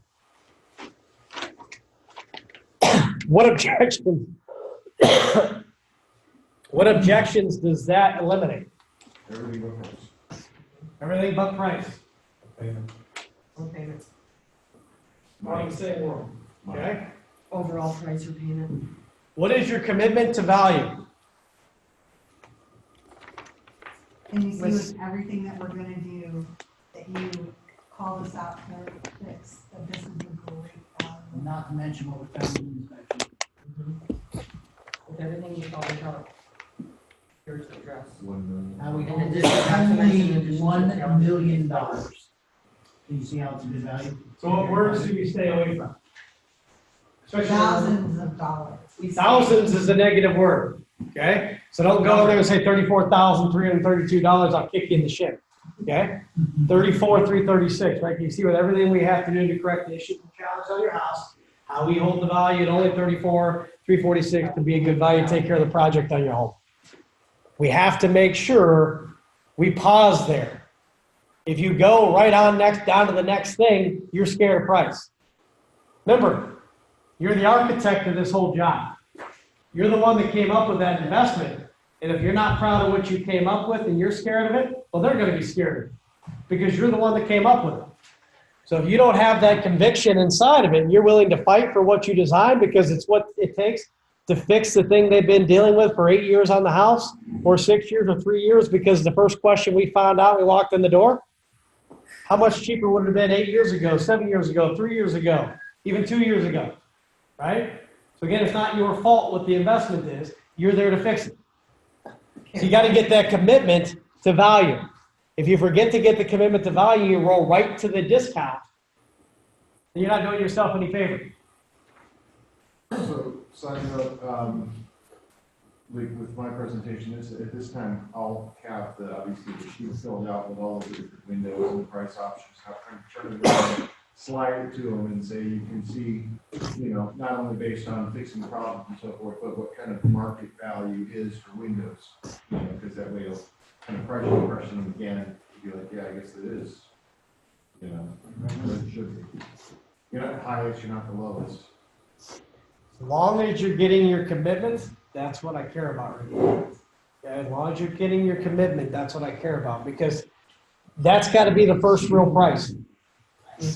That's got to be the first real price. If they don't believe that price, then the next price is your first one, and then you're going to discount and be playing with your own money. Okay, and you don't want to be fighting with your own money when you get to green line. You're fighting with your own money when you get to green line. That's no fun. Okay, and then by the way, if you drop more than twice, you lose what right now? And you drop more than twice, you lose credibility. You lose everything. Yeah, you lose everything. Okay? So again, commitment to value. We talked about why that's important. Get commitment to give to get. What's that?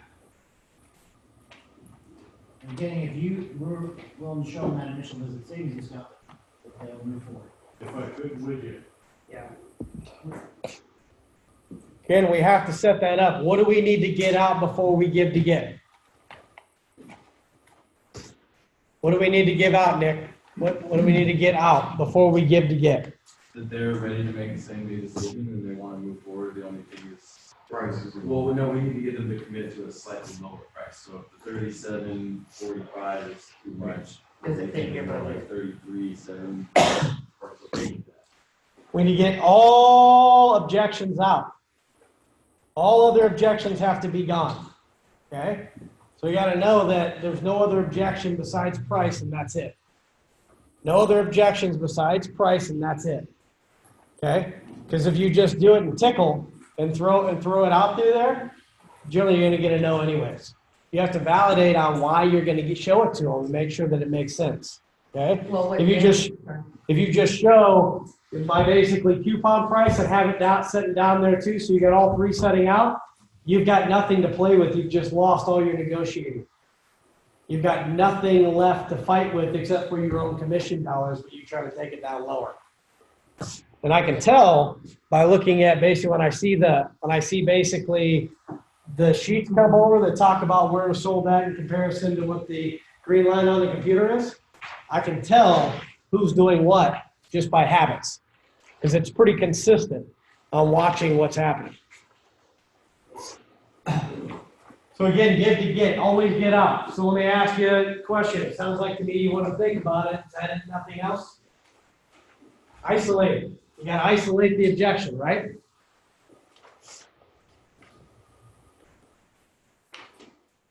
Yes, nothing else. Okay, so nice people like yourself that want to think about it really means one or two things, right? That's where we go into that close. Okay. Where in presentation do we price impression? During the PowerPoint. You can press impression and then it walk through the door. I do it all Through the whole process. Yeah. Throughout the entire process is correct. What are some tools that we use to help price impression? The keynote would be one. Cost versus value. Cost versus value. Average size, standard size, ROI. The window sheet. By the way, if you don't use that window sheet, you're kicking yourself in the teeth. Okay? That window sheet is for them, not for you. That window sheet is for them, not for you. I wasn't good enough to sell without it, so I guarantee you're not either. Okay? So again, that basic window sheet, I developed that for me when I was in the house. And I guarantee you're not better than me. And I'm not trying to be a prick about that. Yeah. What's that? Get better than me. I said, yeah. Yeah, go ahead, bring it, boy. Yes. Put on my kits, I'll bet you everything in your bank account. All right. Price impression, you can actually look just at the style of the home. Some neighborhoods already have, which I encountered, the reserve. Hey, you guys have some expensive taste.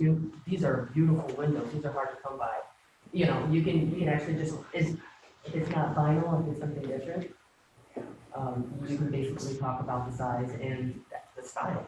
Casement, double hungs, all wood. Sometimes too, when you look at doors, if there's a custom door, Yeah. if you measure the door, whoa, this one's not my fault. Yep. This one's not my fault. This is your builder's fault. This is going to be super expensive. I just want to let you know that because the builder didn't do you any favor by what he put inside of here. Don't put it on you, and don't be scared of what your price is. No, man, the builder screwed you here. Can't apologize Here's for why. this. Can't apologize for stuff. But you know what? This is going to be expensive. But if it's going to be expensive plus, how many times are you going to do this project? Well, just one time. So there's a way I can fix it. But again, I'm going to need adjustable hinges. I'm going to need a lot of things in here to make sure this is done correctly, or we're going to have to redo it again. Where are you going, Mike? Just to grab a glass package. Okay. Actually, Mark, bring the glass back in. Send it back in. Dustin, you get your 3 on the table. Okay. All right. So price impressioning, why is it important? You're not shocked at the end when you roll price. It's leading you to the end. you're putting it in their mind that how expensive it's gonna be, right? If I don't get them prepared for the end, and I just drop a big fat price tag on it at the end, they're gonna have a heart attack, right? They kick me out of the house, they're gonna fall over. Can you give a couple more examples of price impressioning that we can use, Well, or anybody? I just like to try to normalize the money and talk about what somebody did yesterday or over the weekend type of thing, and explain maybe how they did it. You know, they put 10,000 down and then they ran the rest on 60 months. Just try to talk about it like it's normal, but talk about what you did yesterday. So then they don't think, or they just think, you know, they're another project and everyone's doing it. One thing I do So- ask, when was the last time they purchased windows or doors, if ever? And they say, well, and, you know, 30 years ago I got windows, we go, what do windows cost back then? Well, of course, you know, you remember when bread was 25 cents a loaf too. What's a loaf of bread cost now? $4? Average? So, and a lot of people say, gosh, $250, $300, and I went, wow, you know, that's probably the least expensive product you could find, and that doesn't count for installation or warranty. So is that something you really want in your household? Gosh, we want to do something that's nice, we're going to spend the money. one of the things I used too when I was in the house all the time, I would, number one, price impression like crazy on like potential damage. Like if something got into the knee wall, I'd always say that's anywhere between 800 to $2,000 to fix the knee wall. You know, just little things I could throw at them on top of it. Not to mention stucco damage and what a tradesman coming out through here would have to be. You know, that could be anywhere basically depending on how far they had to cut back. It could be a couple $1,000s just to repair the stucco on the backside of here. And then plus by the time they paint it, more than likely after we paint the whole wall, there's a lot of money that could happen in here if this isn't done correctly. Not to mention buying windows. I don't know if you buy windows or you guys buy windows today. It's kind of like buying a car. So depending on the options, colors, choices you pick, depends on what kind of car you could buy. You can get up there where you pick enough options and it gets really crazy. Or you can get up there buying like a Land Rover. And then sometimes you can take it back down where a Malibu, you got to figure even a cheap Malibu is going to cost you 20,000 plus. Right? So if you get your head wrapped around buying a car today at the end of it, then you're not going to need that nitro film. And I would joke around with them You like say that. 100% because I want to get their mind wrapped around about the cost of the car. It's not gonna be $5,000. Yeah. Yeah, I tell them it's like buying a car. Yeah. And that it works. It works because then they get their head wrapped around it. Every option they choose when they're picking grids and all this other crap. Remember we talked about that car? Yeah. You're getting up there. Yeah. That's what I like. That's what I like to do. So that way is, you know, hey, I didn't pick the options and colors and choices you chose. You did, right? So what there is, this isn't my fault. We can skinny it back down and make it a little less affordable or a little more affordable by taking some of the options away. Let me ask you, the options that important to you, really, where you're willing to spend it? And then suddenly that $300, $400, $500 comes like a car payment, and then now they can wrap their head around it because it's something that gets their mind wrapped around something that they spent money for, you know, in the past. But again, a car in 10 years from now is worth a quarter of the value, right? The windows are going to appreciate in value, and it's going to help pay for themselves. So it's the difference between an investment. An investment is something you pay for that keeps paying you back over time. And basically, car, which is a depreciation expense, you pay that lump sum, and then it continues to lose value over the course of all those years, right? I don't know if you agree, but I can build the value, so if there's stucco damage, I'm doing stucco repairs and we're drywall damage, so I'm talking about while we're looking at it, at least, you know, right, a stucco guy come in, we're gonna have to have a drywaller come in, a paint guy come in after that, so making that project feel extremely large, and you're having 3 or 4 trades come in, just to take care of one. Do you throw out numbers when you're saying that? I would throw in thousands. When I see that, you know, sometimes getting into, if that gets back down into there, you definitely don't want to let it get in there and the dirty inward creep cut, because then you're dealing with remediation and all kinds of stuff, which costs thousands and thousands and thousands of dollars that just to basically fix only what you currently have there to take it back to the current state. If you spend money, you don't want to spend money to basically take it back to the current state it is now, right? You want to basically make sure that you're fixing something and you're getting ahead of the problem. I'm not saying it's there yet, but if we don't get to it, you can see the signs there where something could happen, right? So again, it's getting them wrapped around that pain and urgency. So it's helping them basically start to understand. Okay, so price impression is key. It's not just something, it's key. Getting their head wrapped around the end of it is a big deal. If they're not prepared for it, they're gonna fall over dead.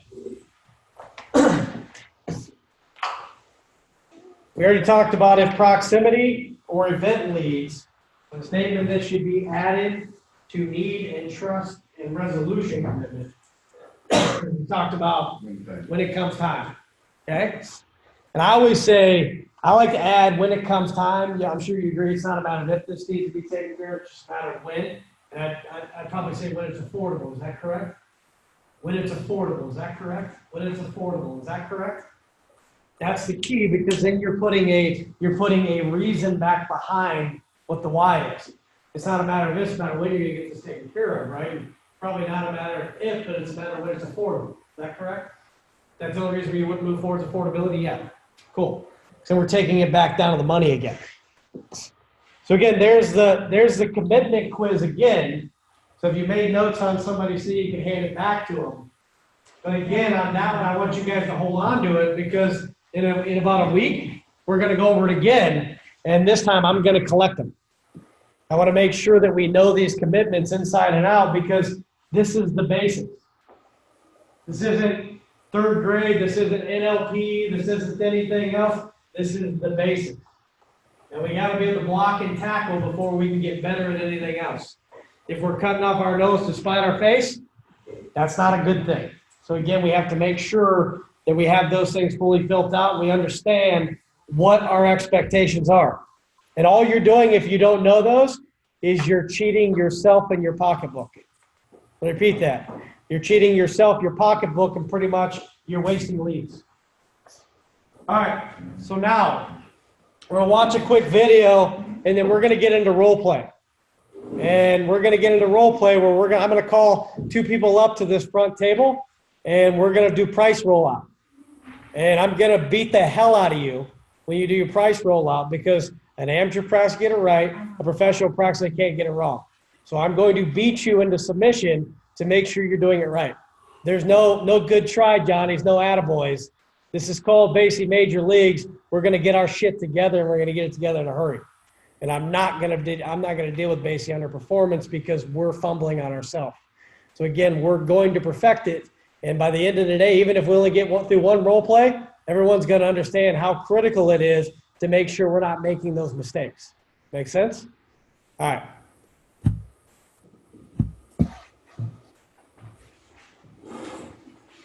Everybody's got a dream, everybody's got a goal. What's the plan?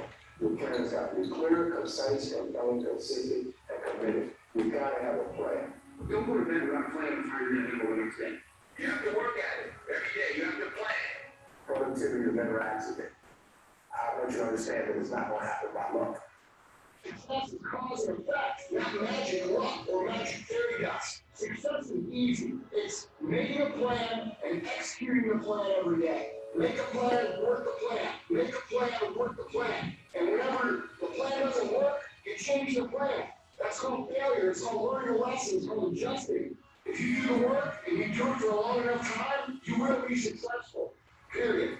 Whatever it is you're bold enough to dream, if you are intentional and deliberate about it, every single day that you do a little, you're going to wake up one day and your dreams are going to be a reality. The shortcut is a lie. The hack doesn't get you there. And if you want to take the easy road, it won't take you to where you want to be. To reach goals and overcome obstacles and be the best version of you possible will not happen by itself. It will not happen cutting corners, taking shortcuts, or looking for the easy way. There is no easy way. There's only hard work, late nights, early mornings, practice, rehearsal, repetition, study, sweat, blood, toil, frustration, and discipline. Discipline, the root of all good qualities, the driver of daily execution. Discipline defeats the infinite excuses that say, not today, not now, I need rest, I'll do it tomorrow. There's only one way, the way of discipline. There's power in consistency. There's power doing something over and over and over and over. There's power in practice. And your problem is, you want peace mode Monday, Wednesday, Friday. 10 to 12, be small. 1 to 5. If you stop it, stop it, stop it, stop it. I challenge you. I challenge you to make up the gap. I challenge you to go average. I challenge you to go good. I challenge you to go great. And I challenge you to be out. I challenge you to live in beast mode. Because beast mode makes more money than average does. Period. When you are 200, you don't go by time. You go by the gazelle. You don't hunt from 8 to 3 months. Because the gazelle may not be open from 8 to 3. You will hunt until you get a gazelle, and you don't stop until you get one. And then you get another, and you get another, and you get another. Again, discipline. That's what I like about that, discipline. I watched how long it took everybody to fill that out, right? I watched how long it took everyone to fill it out, and I walked by the tables. I saw some of you sit there and didn't fill out some and went back to others, right? If you don't know it by heart, you don't know it so you can't get it wrong, you're thinking about it. If you're thinking about it, the chance you're going to get it wrong is greater than the chance you're going to get it right. And if you're making mistakes in the house because you've got to think about what you're doing, that's not execution. That's not beast mode. That's not basically taking yourself to the next level. You have to know this shit like it's the back of your hand. Like you can't get it wrong. Because once you can't get it wrong, then you can focus on the customer and attention. You can focus on what they're trying to say, the way you need to be learning, the way you need to be teaching them, not what commitment am I getting, am I saying it right? Does that make sense? So don't beat yourself. At the end of the day, we beat ourselves when we don't know this stuff by 100%. 10 minutes is all it should take you to fill that out. Because you should know it like it's the best thing since sliced bread. That steps right there, those commitments are the key to foundation, the key to your foundation. It is the elements of mediocrity. To be mediocre in a top-notch business that does sales like this, that is mediocre. Just knowing those by heart and not have to think about it. If you don't know them by heart, you're not even mediocre. Which is why our close percentage is 27%. Because we think the shortcut or the way we did it once that worked might be the same way we're going to try it again, and that's failure. Leads are too expensive, precious to a commodity. Your time is more valuable than money. Your time is more valuable than money. If you waste your time because you don't put the effort into mastering your trade, and it's what you do 40 to 60% of your life, you're wasting your life. You're wasting your time. And time is too valuable. Make sense? All right. So we're going to basically get up and we're going to role play. And the role play we're going to do is basically going to commit. We're going to make sure we get the foundations right on price presentation. Now, price presentation means shit if we miss the other stuff. If we left gaping holes, the best close is a massive presentation. The best close is a massive presentation, but we can't get knifed out of the house and lied to. So I just want to make sure, again, we're hitting on all cylinders. So, let's see. Nick Johnson, you're the rep. Mike Hauser, you're the customer. Cynthia, you can be a customer too with Mike Hauser. Yep. Bring your iPad and just bring any project up. Okay. We're gonna do right here. This is gonna be the Calvins. I'm calling it your Calvin. Mr. Calvin. Yeah, Mr. Calvin and Mrs. Calvin. Calvin Klein. We're gonna place 4 original aluminum sliding windows, hard to open. One window pane is broken. Approximate sizes, doesn't really matter. You can make up what you want to make up, and they're there. About 10,000 or something. Yeah, there's the mix between it. And I want you to do it just like you're in the house.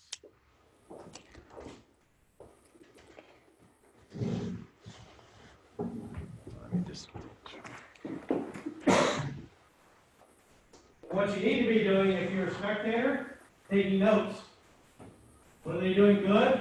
What could they do better? And then offer what they need to learn at the end of it.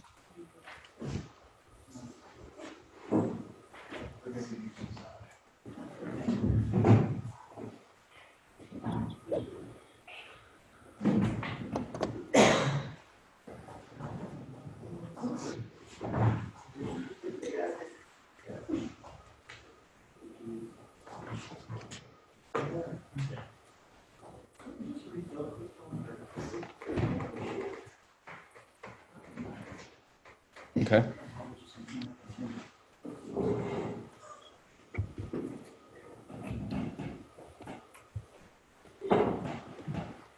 All right, so you guys could see with everything on the glass presentation and with the Duracast window that we went through and the warranty, you agreed that that is the window system that you want for your house, and all the options and colors are right. So just to recap and make sure I have all this correct, we started in the living room, and that was the broken window, the one that you guys pretty much called off of. Is that right? Kind of got the whole thing started. That was the main one, yeah. Yep. So that one has a broken pane, and differences are going to be right now you have the aluminum frame, and we're going to switch that out for the Duracast material, which is going to be a real strong alternative, not vinyl or plastic. And it's going to have the glass pack that we talked about with that sun defense, which being on the west side of the house is going to help a lot with that afternoon sun.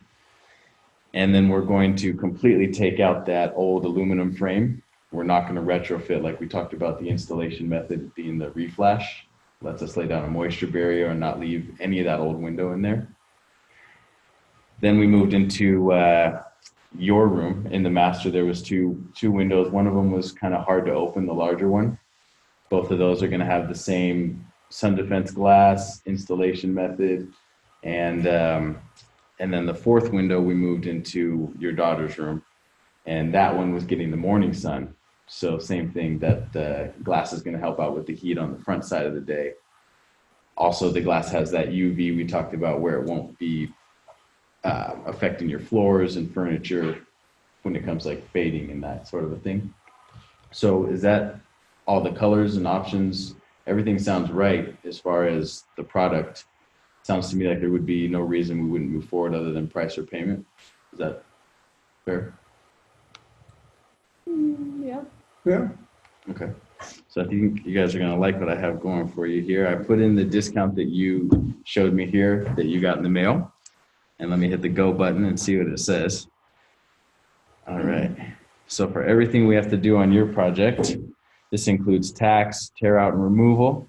And this is including all the issues you called us out for, as well as the things we found during the inspection, like the cracks on the stucco and some of that water damage would be stopped. So the 1 year price is $19,835. And can you see how with everything we mentioned, from the inspection to what you called us out for in the beginning, how we hold that to be a good value for your project? That's pretty expensive. A lot more than you were thinking when you first got into this. Yeah. Yeah. Usually these projects are about double what you would think when you first think of it. So we're not asking you to pay that because you did call off of the discount.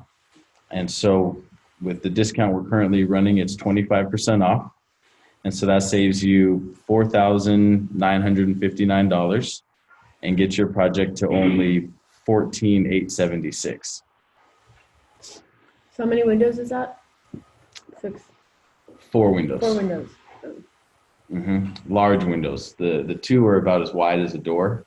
Right. And if you turn them the other way, they're about the same size as a door. So it's like $3,500 a window.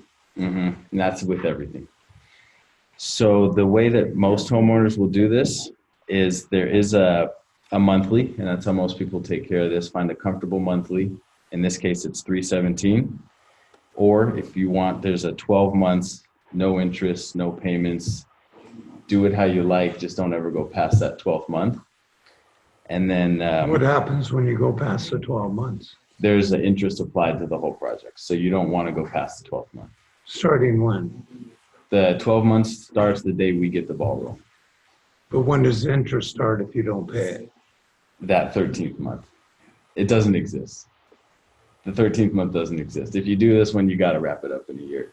So most homeowners will go a little slower and take on something like the 317.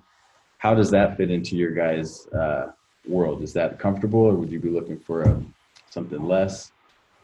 Is there a cash discount? No, we don't do a cash discount. When it comes time, just at a glance, would you think of taking on a comfortable monthly or potentially wrapping this up in a year with no interest? I don't know, it's a lot of cash though, I don't know. Yeah, probably a monthly payment. A monthly payment? So how does the 317 a month fit? That's too much. That's too much? Were you hoping if we could get this into the under 280, 275, is that kind of more what you were looking for when you were thinking about this project? I was thinking more like $7,000 for the whole project. 7,000 for the whole project? Yeah. Okay. So that's about half, and there is companies that can do it for half, but a lot of the things are going to be a Band-Aid more than actually finding out the root of what we're looking to get right and make sure you don't have to do this twice. If you did it twice for 7,000, then you're basically where we are. Things we could change would be plastic windows. We're not talking about plastic. Most companies, if Hold you on, did time some. out. Let's stop right there. Okay. So let's identify, right? Where was basically the first major mistake? They didn't say only. The commitment to value, Yeah. you know, giving the commitment to the. No commitment to value. Okay. Oh, he didn't pause and wait? You know, he had it, but when they objected, he didn't come back. Got him to admit both of them, have to say, that they committed, it's a good value. Okay. So you gotta get, that's number one, there's no commitment to value.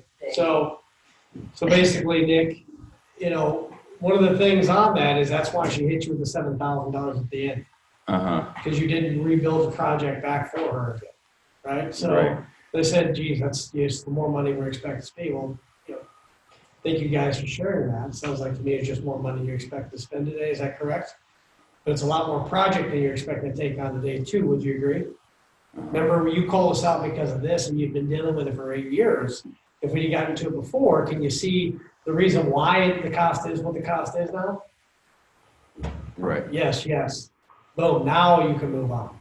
But if you don't get them to commit to list price of good value, then your next price becomes a negotiating tool.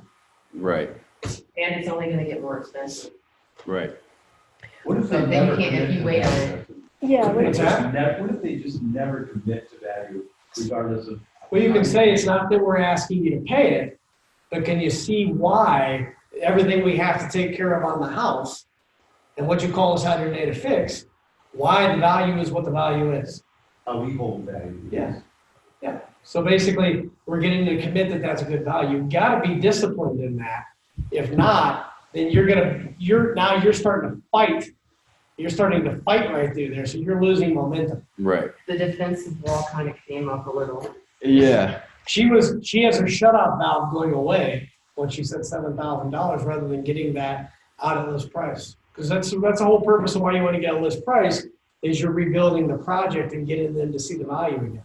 Would you ever ask how much did you think it was gonna be or something like that? 'Cause Absolutely. I do get a- Do you think this project? yeah, because This I do get that a lot. People are like, oh my God, I thought it was gonna be like half that, you know? Remember we went to the cost versus value down here. It showed right through here was your basic retrofit window you're gonna find. Right. So basically, with everything else we gotta do on top of that, I mean, obviously, you know, I think we're right in line with what we're asking through this. Now, we're not asking you to pay it, but can you see with basically, again, removing all the aluminum frames around there, reflashing everything, taking care of the stucco, all the drywall, anything that we've got to take care of around through there, not to mention you've been waiting for 8 years to take care of the project. I mean, you got to realize this is going to be more money than you probably expected it to be. Now, we're asking you to pay list price, but can you see how we hold that as a good value to the project? Or fair value to the project, whatever it might be. You got to get into it. If they tell you, well, no, we're not going to pay that. And again, we're not asking you to do it, but can you keep an open mind to a good offer?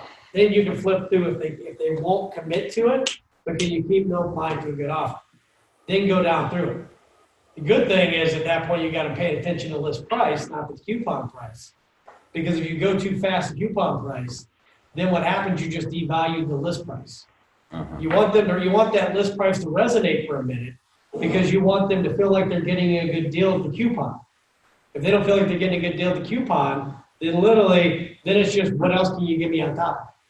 And then when she starts to talk about 7,000, would you ask if that's cash and if they would put the 7 towards the project? Well, when she said, Nick, second thing, is there a cash discount? Well, let me ask you, Cynthia, that's a great question.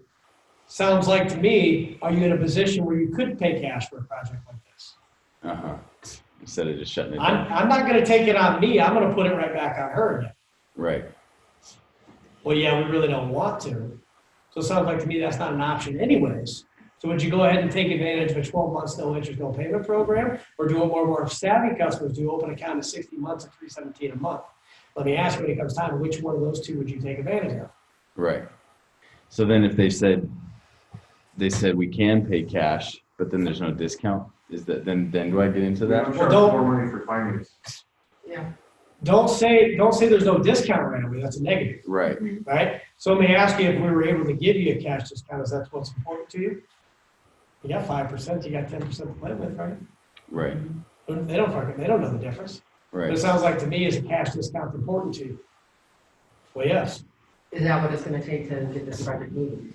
Give to The give. cash discount. Don't just give to give, right? Would you give it to him at that Just- point? Just don't shut it Well, down. it depends on how much they want to put down, and then if they don't have a lot to put down, have them basically lower the monthly payment by putting what they thought it was. Like, how much did you think this project was gonna cost? Well, geez, I thought this was only gonna be like, 10 grand. Okay, well, let me ask you, if you wanted to take advantage of one of these, the 00 for 12, why don't you already thought it was gonna be 10, were you in a position to write a check for this? Yeah. Okay, why don't we just put the 10 grand down on the total price, and then you can finance the rest, and then you just drop their payment completely in half. Mm-hmm. And would you give them a discount at that point? Sure. But Say if you it's a want to gift do it, yet. but I like that what you said though, is like, if I was to give you a discount, what was the wording that you said? If I were to give you a discount, is that what's gonna help us Earn your move forward? business today. Is that what it takes to earn your business? Yeah. Yeah. So yeah, why then- not? Yeah, have that's the cash. that's really. Well, So great. what if Well, you why don't do- we put that cash down, or how about you had 7 grand, why don't you keep 2? Let's just put 5 down so we can free up 2 grand. Why don't we put the 5 down, and now basically your payment it was a price that you couldn't afford, now it's probably underneath what you wanted to pay. Does it sound like? Next thing, we talk about that, right? Because again, that's what give to get is. So let me ask you, but you want to isolate. Before you go into any solvents, you want to isolate. So it sounds like to me when they say, well, we'd have to make payments. So it sounds like to me when you do a project like this, that you're definitely going to make payments on it. Or you're going to open an account up and do it monthly? Yes. Without it, nothing else? Yes. So let me ask you, if $317 a month isn't affordable, what would be more affordable? $250, $275? What were you guys thinking? Mm-hmm. And then, you give them that range. Don't just, what would be affordable for you, right? And I try to give them the range as you did, and then hold them accountable one of those two ranges. How do you, okay. I was gonna ask how you work in the cash discount and the first visit discount, or would you just not even? Well, you got really- 5 and a 5, 5 and right? 5, 2 maybe. buttons. 5 and 5. But it's not a Oh, true right. 10, it's 5% off the already discounted price, and then 5% Totally, back. still got an extra 10% in there. Yeah. Between computer greenlight and actual. greenlight. Right. Right, I mean, if you really need it. yeah. But the challenge is you got to get that part right through there, you got to get smooth with. So start over and roll this price again. Question, when you price this or design this and price it up, how much did you put that they're putting down? Didn't, there's no deposit. So you didn't assume that they were putting $1,000 down? Yeah. Do you always do that? Why not? Most people put $10,000 or $1,000. Yeah, most of our customers will put 20% down. Yes. Can I give you how that can be a good and a bad thing at the same time? Let me explain how that can be a good and a bad thing at the same time. It's good to be assumptive like that. But let's say they buy based on that $1,000 being in there for the monthly payment they can afford, but there's something happening where they can't give you that $1,000, now their payment goes up. then what are you gonna do? You go, Well, I'll say, You give it as an icing on the cake. So as you pull it towards you when you're negotiating, and you sit down through there, you go, okay, John and Mary, hey, you know what? When nice people like yourself go into a project that generally put about 10 or 20% down, what were you more comfortable with? 10 or 20? Well, what would that be? Would be $1,000 down is what that would be. Would you So you come say with that 1,000? before you roll price? Yes, on that give to get, on the, not list price, but as I'm getting ready to roll to give the today discount, my give to get, then I ask how much that they saved to go down towards the project. And then I can put that number in there, which is icing on the cake, because that's gonna come down as well as my initial business savings. Then I have both of those things to play with as negotiating tools. But if I already have 10% in there, $1,000 in there, and they can't give $1,000 down, now I just gotta work that much harder to get that payment back to where I just showed them. So you gotta be careful with that. There's 2 rules of thumb. Some people like to have it in there because they expect to get it. That will work sometimes as long as you keep big overage in your job. But if you're one of those that gets skinny, it's not a smart thing to do, because what's gonna happen is you're gonna end up having that $1,000 in there. Now your payment's gonna come up $50 to $100 more expensive than what it would have before if you didn't have it in that you gave to get. Yes. Well, when it comes time to actually start, because you're not really showing payments on the full list price. So when you get to the discount, just because you have to kind of back out to add the discount in, and on that screen is the deposit. You know, most customers will put, a minimum of $1,000 down. Is that affordable? Get them to buy in on committing. It's almost like a pre-close even, Yeah, really, or isn't did it? you, I or mean, do you if want to they're, put more, how much of your own cash do you want to put into this project? or Is it like he was saying, it's $1,000? assumptive, like, hey, this is your overall price with $1,000 Well, down. rather than it coming back and biting you in the ass, if you just kind of ask them when you're doing it. Before you roll. But sometimes that might work. Before you roll the discount and you roll the monthly payment. but you've already rolled the first price? Yeah, because you're typically not gonna show payments on the full price, because you're just getting the buy-in, and you feel that that's a good commitment, but we're not asking you to pay that, so I'm not gonna show you a monthly payment on that. Right. So then when you're coming back to say, hey, look, you called off of this promotion and blah, blah, blah, let me factor that into the equation, it's this, but we had an anniversary sale, 25% off, let me see if I can use that one instead, or whatever the case may be. But when you're on that screen to click that button to go to the 25% off, at that point, you can say, hey, most customers will put a minimum of $1,000 down. A lot of them will go up to 20%. What are you coming, $1,000, is that affordable? Check or credit card? That Or seems did really you want, good, like- did you want, how much more money did you want to put into it? Because you're getting them to Yeah, commit but to a you're whole sitting other down level with at that point. A red or a yellow, and you have that kind of time, if you're sitting down with somebody that, they don't have that kind of time, if you just assumptive, do that, and then at the end, it's like, you can own the mistake, and then that's another give to get, like, wow, I totally made a mistake, or, oh, I had $1,000 deposit, if, Well, if you're getting them to buy in on it, you're getting them to commit that, I have $1,000 to spend. It's a temperature I have thing, yeah. $2,000 to spend, I can spend $5,000, whatever the case may be. I'll design it based on, like I said, we have payment options, part of it has to do with down payment. Part of What do you want to do? Part of your down payment too can be when she says $7,000 is what she had, more than likely that's what they had saved to do the project, right? Right. So let me ask, is that what you had saved, Cynthia, to do the project? Is that what you planned on putting towards the project? The whole 7,000, or would you feel more comfortable putting 5? And then basically you can figure out from that point. The only thing I want you guys to be careful of, I don't want you to talk yourself out of an order. That's what I want you to be careful of, not putting that $1,000 in there or $2,000 or whatever it might be, and then laying that monthly investment down. They're sold on that monthly investment, and now you got to take the $1,000 out because they don't have the $1,000, only have $500. I like to use the negotiating tool just for the payment alone. Yeah.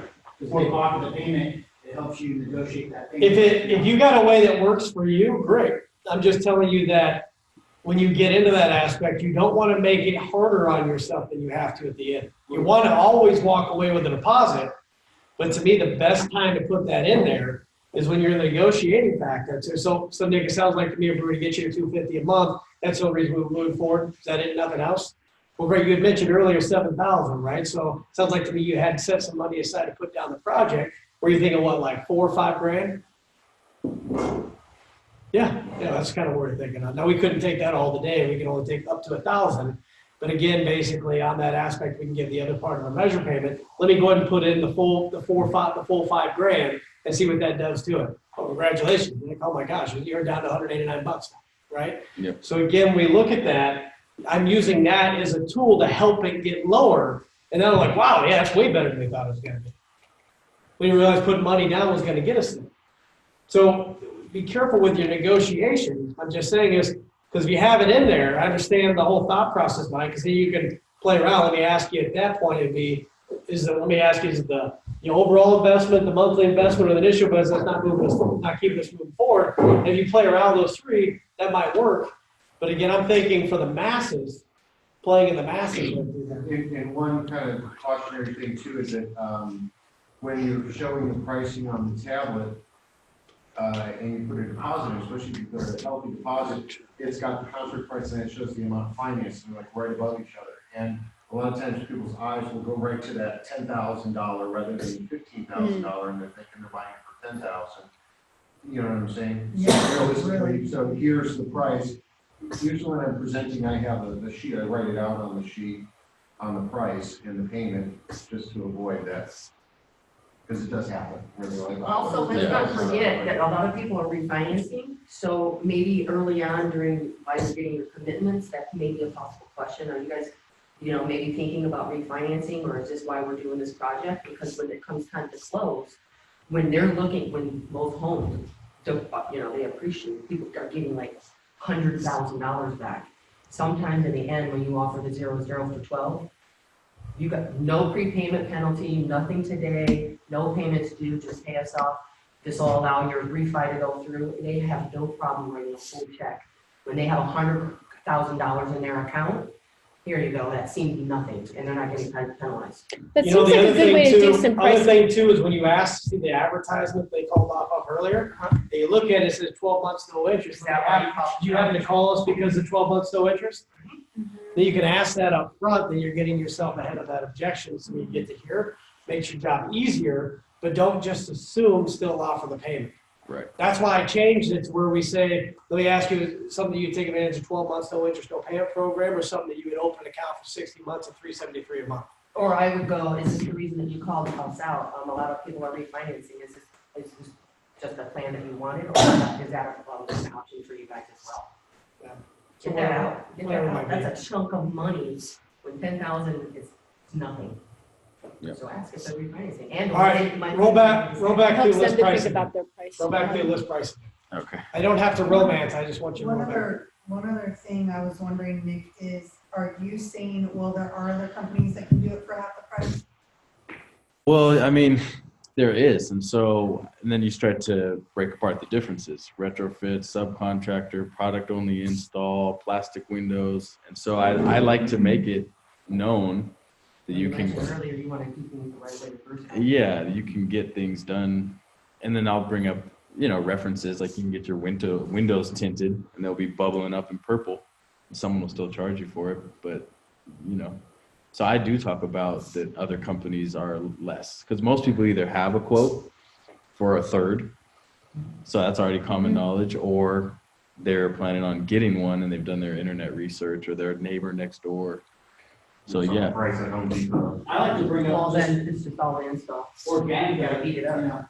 I'm not the cheapest company. I'm the company that do it right, and then we never have to do it again, because you agree, but I do it right. So I get them to commit that they don't want to go with a cheaper company. That's not what they're looking for. They'll go, oh yeah, I definitely don't want to go with the cheapest company. Builder grade windows or rental property type windows. So I try to just make it known that there's a range of what's out there. Or also too, I mean, if they're bringing that up, that, it's half the price, what I'll do a lot of times, I'll go back to the initial questions and the reasons or what they're trying to solve. Of course, there's always a cheaper option out there, but I mean, ultimately, when you are looking at a lower price, you're sacrificing somewhere. So which of these are you willing to give up? Are you okay keeping those mold trappy aluminum frames in there? Or, you were talking about the efficiency. Mold trappy.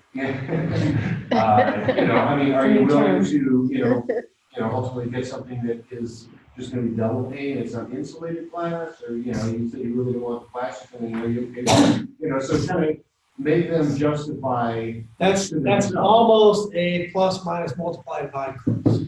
Almost a plus minus multiply divide what you did. So, you know, obviously, guys, looking at this thing, we talked about earlier, we looked at the vinyl plastic through there, that would have been an option. But obviously, we decided with the condition environment that was going on through here, that wouldn't be the best option. And we have this big X on the sheet. Now, we could have done that type of option. Remember, that would be about $600 to basically $2,400 an opening, which would definitely lower the cost down to it. But you said that wouldn't be an option in your house. Now, if we again went with that product line, that would drag the cost down. But that's something you would be willing to sacrifice as the frame material. Well, no. Now, remember, we talked about the glass package, right? We talked about sun defense glass and the UV rays and basically the argon gas fill and stuff that came into there. You said that was really important to you. Basically, does that, you know, we could have cut costs back down by going with an advanced low E or something that would have been a little less efficient. Would you be willing to get the cost down by getting away from that glass package? You know, that's called plus minus multiply divide. How much money do you think that would save you? Right? Then talk about the installation. We could have gone with a retrofit installation, which would be cheap. I would suggest you go do it yourself before you pay a company to come out and do that, though. Because you're going to jack your house. You can jack your own house up and not pay someone to do it for you. So it sounded like to me, basically, that was an option that you'd be wanting to have on your house no matter what the cost. No. So obviously, there's no real way to make it cheaper. The only way to do it is to take things away. I mean, you told me you're not willing to do it. So let me ask you, how much too much are we looking at? Is it $250, $275 a month? What are you thinking? Bring it right back to cost.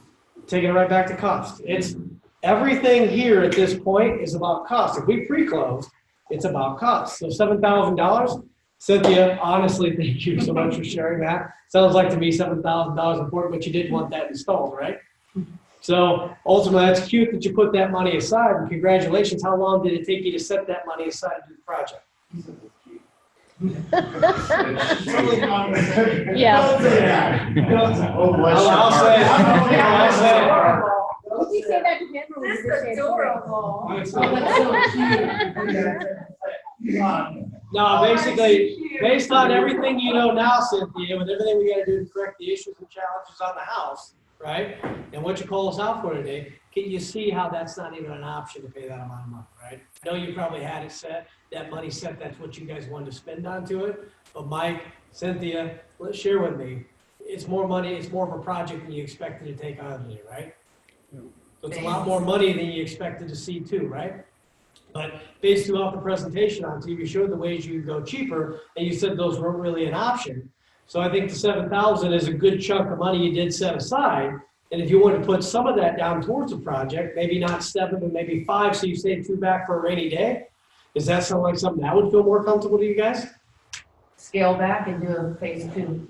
Yeah, so how quickly would you roll into? If they're balking too hard and I can't get them, if they're stuck on that and I can't feel like they're budging at all, then I go to our average customers, comes back to us 2 to 3 times. Which window? But one of the things that you did not do, Nick, is before you went to justification, you didn't isolate the objection. Mm-hmm. You started letting them fish on it. You gotta remember to isolate the objection. So when they give you an objection, so is that We it, want to nothing pay. else? We want to pay $7,000. Okay, so then, thank you for sharing that with me. It sounds like that's the only reason we're not moving forward today is because you wanted this project to be $7,000. Is that it, Cynthia? Is that it? Nothing else? Nothing else. What about you, Mike? What were you expecting to spend? Help me out here. Yeah, well, $7,000, but you pointed out a lot of things that we're getting, so. But honey, that guy said he could do it for $7,000. She's the boss. So what can you do as far as a monthly payment? Should we take it all the way to the beginning? Yeah, do it from the beginning real quick, just rip through it. Okay. Because practice makes perfect. If you start sloppy, you ain't sloppy. Right. I don't need you to romance for me. I got you. I got that. Okay, so to take care of all the concerns and challenges you guys called us out for, as well as the stuff we found during the installation, we hold the 1-year price is $19,835. And can you see how, with everything we just mentioned, that we hold that to be a good value to take care of your project? That's a lot of money. also It's quite a a bit lot. more project than you originally thought. Is that true? Yeah, that's true. Let them get it out first. Well, it's only four, Pause. it's only 4 windows. I mean, Did that's you like, hear, did you hear her start to talk and then you jumped in there? Uh-huh. Stop for a second. Okay. Pause 4 seconds till after both of them are done talking. Okay. And just Okay. let them get it out. And, You gotta be comfortable here. awkward silence. Silence, you gotta be comfortable with silence. Wait till they And get it eye out. contact. That's like $5,000 a window.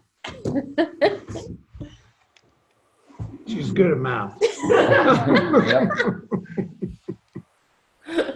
but can you see how with everything we have to do from stucco, drywall, paint, taking out the old metal frames, that we hold that to be the value of this project? You talked about discounts. What do you have in discounts? Can you see how? I just gotta keep. I think it's too expensive. That's good. That's I think good. it's- That's a good question. I think it's too expensive.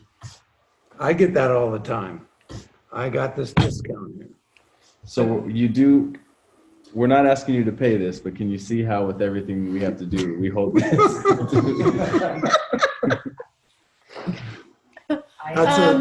Sort of. It looks like a lot, but That's I see what you're saying. I get what you're saying. You guys are the best. You're doing a great job.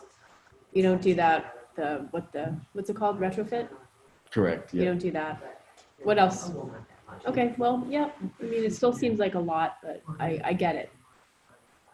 Mike, what do you think? Can you see how we hold the 19,835 to be a good value to take That's a care of lot all of the money. challenges? That's still a lot of money. Right, For 4 windows. Change good to fair. fair. I think that's one of the things I get hung up on in the Change home. good to fair. Is it a good price? Can you see how we hold this 19,835 to be a fair price to take care of everything on your project? Fair value. Fair value. I mean, do you guys find that when you say that, they're like, yes? Well, it depends on how. Because I don't find that. Like, Yeah, yeah, we can do that. It's 25. like when I go through and fill out like and go through different window options and I'm filling out all the prices and so forth. Mm-hmm. At the top of it, I'll also write in like what's on the cost versus value, 1,800 to 2,200 window. So you do that when you're writing down the wood vinyl? Yeah. So it's all there, and before I'll go price, So, do the. come on, tough guy. You ready to hit me, tough guy? You put it on there, yeah. All right, hit me, tough guys.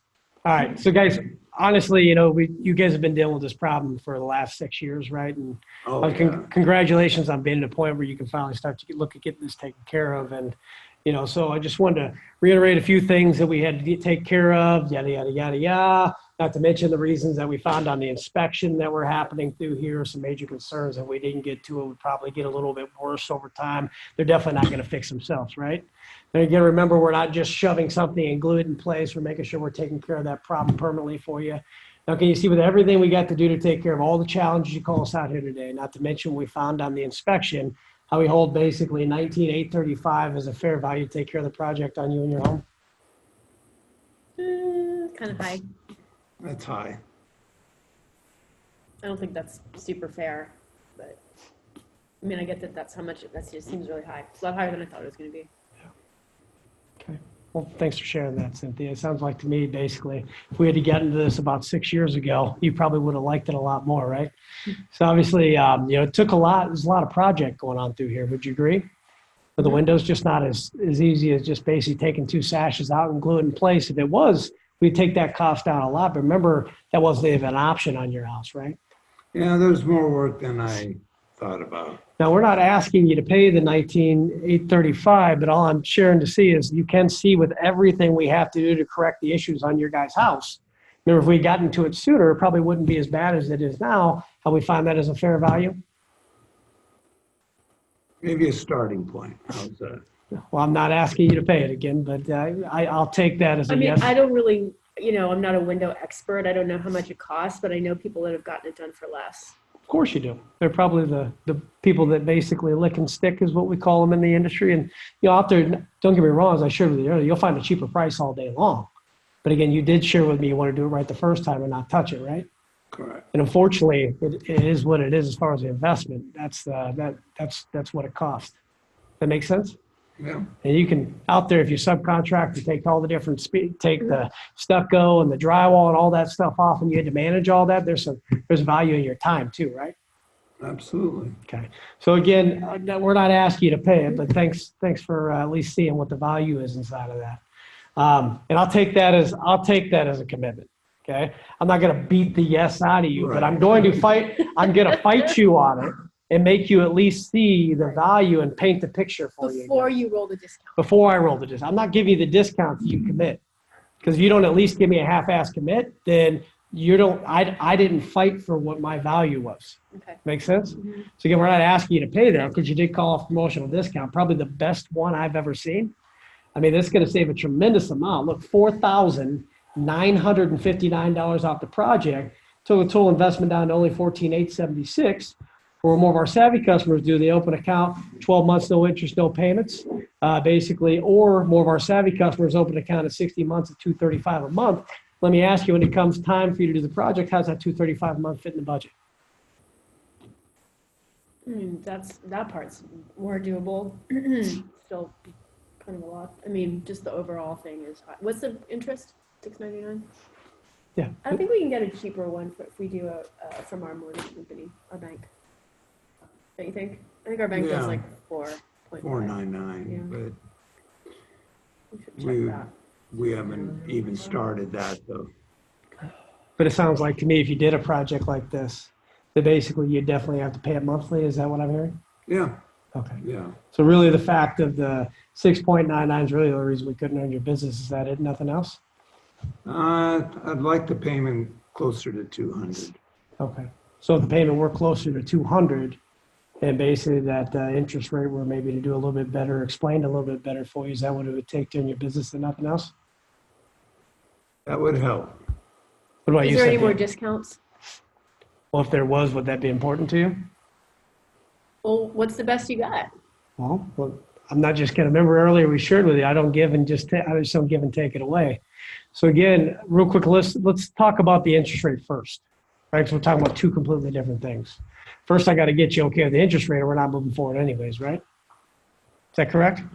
Okay. Yeah. So again, do you know the difference between a secured and an unsecured loan? Yeah. Okay.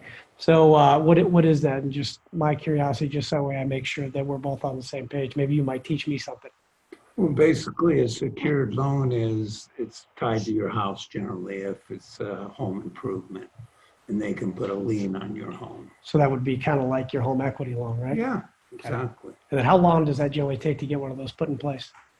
There's some fees involved too, like appraisals and things like that generally. So probably a couple months. Probably a couple months, Yeah. a couple $1,000s probably in fees, you would think? That's true. Yeah. So really, you're going to pay for that interest rate no matter what, right? Mm-hmm. And a signature loan is something that basically pretty much there's no penalty for early payoff on through this. You only pay as much time as you pay it on the loan. Mm-hmm. And to get 6.99, if you went down to your own bank and tried to get an unsecured loan, looked at Wells Fargo, was close to 19% right now. So for us to get that, the buying power we give you is pretty darn strong. Would you agree with that? Yeah. And let's say you did want to go to your bank and get something like that. You could always just use something like this as a bridge loan to get you started. Now, sounds like to me, if I could get you close to that 200, and you could at least use this even as a bridge loan, if not, just go ahead and stick with it if you realize you can't beat it at your own bank. Could we go ahead and get you started today? We mentioned at the beginning about if we buy today, another discounts. Well, let me ask you, if we could earn your business and I could share with you what that discount is, if we can get you down to 200, can we get your project started? What would that extra discount be? Well, before I give it, are you prepared to move forward if I'm able to get that down to 200 for you, Mike? Well, let's see what it is first. Okay. But if I were to get to 200, which you said was the most important thing, we can go ahead and get you started? Well, it depends on the bottom line. Okay.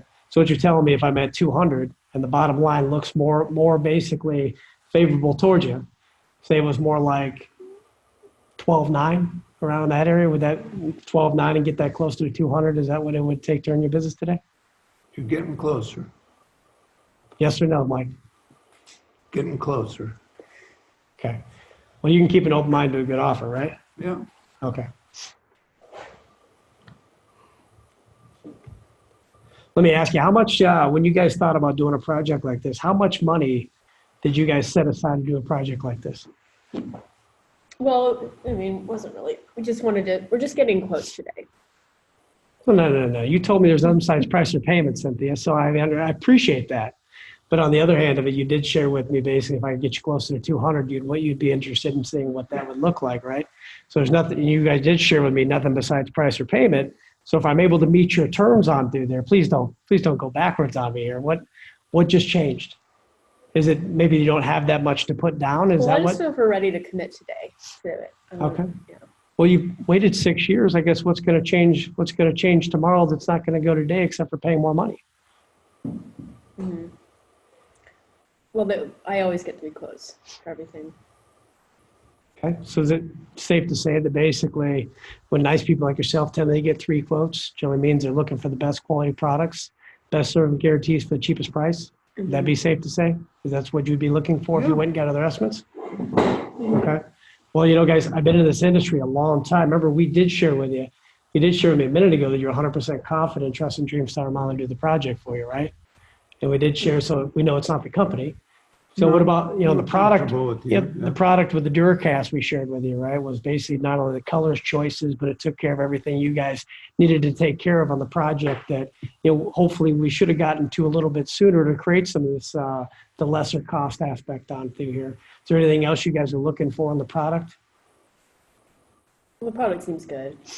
You guys seem good. Okay. Well, what about service and guarantees? Is there anything else you guys would be looking for? Knowing we give you that insurance policy behind the insurance policy that we had sitting through here. If anything went wrong, there's one number to call. And we did share with you 96% of all contractors fell in, basically the first 2 years. It's pretty scary out through there. Mm-hmm. So really, just be honest with me, right? For long-term happiness, it sounds like to me you got to get given up one of those 3 things. It'd be quality, service and guarantees? No. It's got to be cheap price, right? So besides that, there's no other reason you'd be looking for anything else. Would you agree? Yeah. Okay. So let me ask you, did you plan on putting any money down towards the project? $500,000, anything of that nature? What do you think?